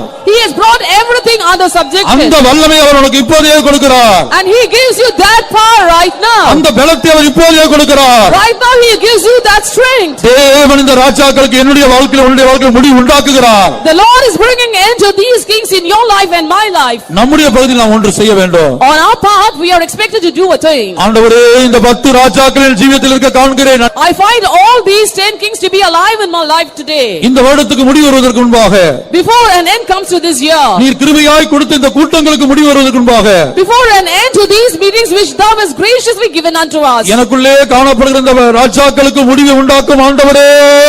Lord, bring an end to the kings found in me. முடிவு உண்டாக்கணுமே. You have to bring an end. சர்வத்தையும் கீழ்ப்படுத்தக்கூடிய வல்லமையை அழுப்பணுமே. You have to set a power by which we can subdue everything. இந்த சகல ராஜாக்களின் பாதங்களுக்கு கீழ்ப்படுத்தக்கூடிய வல்லமை அனுப்பணுமே. You have to set a power so that I am able to subdue all the kings under my foot. இதோ பரலோகம் திறக்கப்படுகிறது. Behold, the heaven is open. தேவன் தம்முடைய வல்லமையை அனுப்புகிறார். God is sending it power.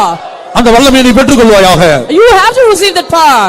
சர்வத்தையும் கீழ்ப்படுத்தும் வல்லமை அல்லநாயகனே,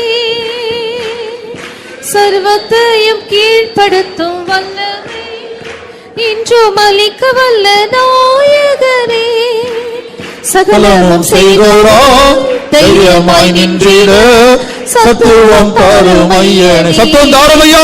சகலமும் செய்தோரும் தைரியமாய் நின்றிட சத்துவம் தாரும் ஐயனே.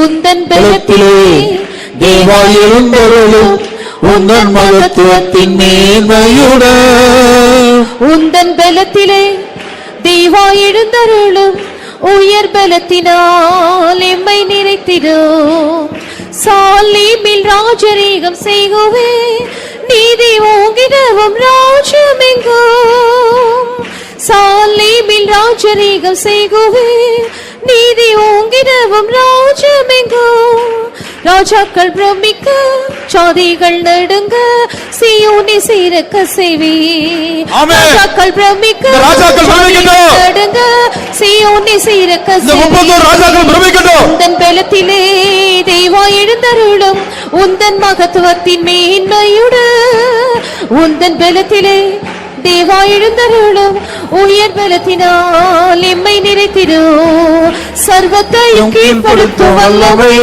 இன்றும் அளிக்க வல்ல நாயகனே சர்வத்தையும் கீழ்ப்படுத்தும் வல்லமை இன்றும் அளிக்க வல்ல நாயகனே சகலமும் செய்தோரால் தைரியமாய் நின்றிட சத்துவம் தாரும் ஐயனே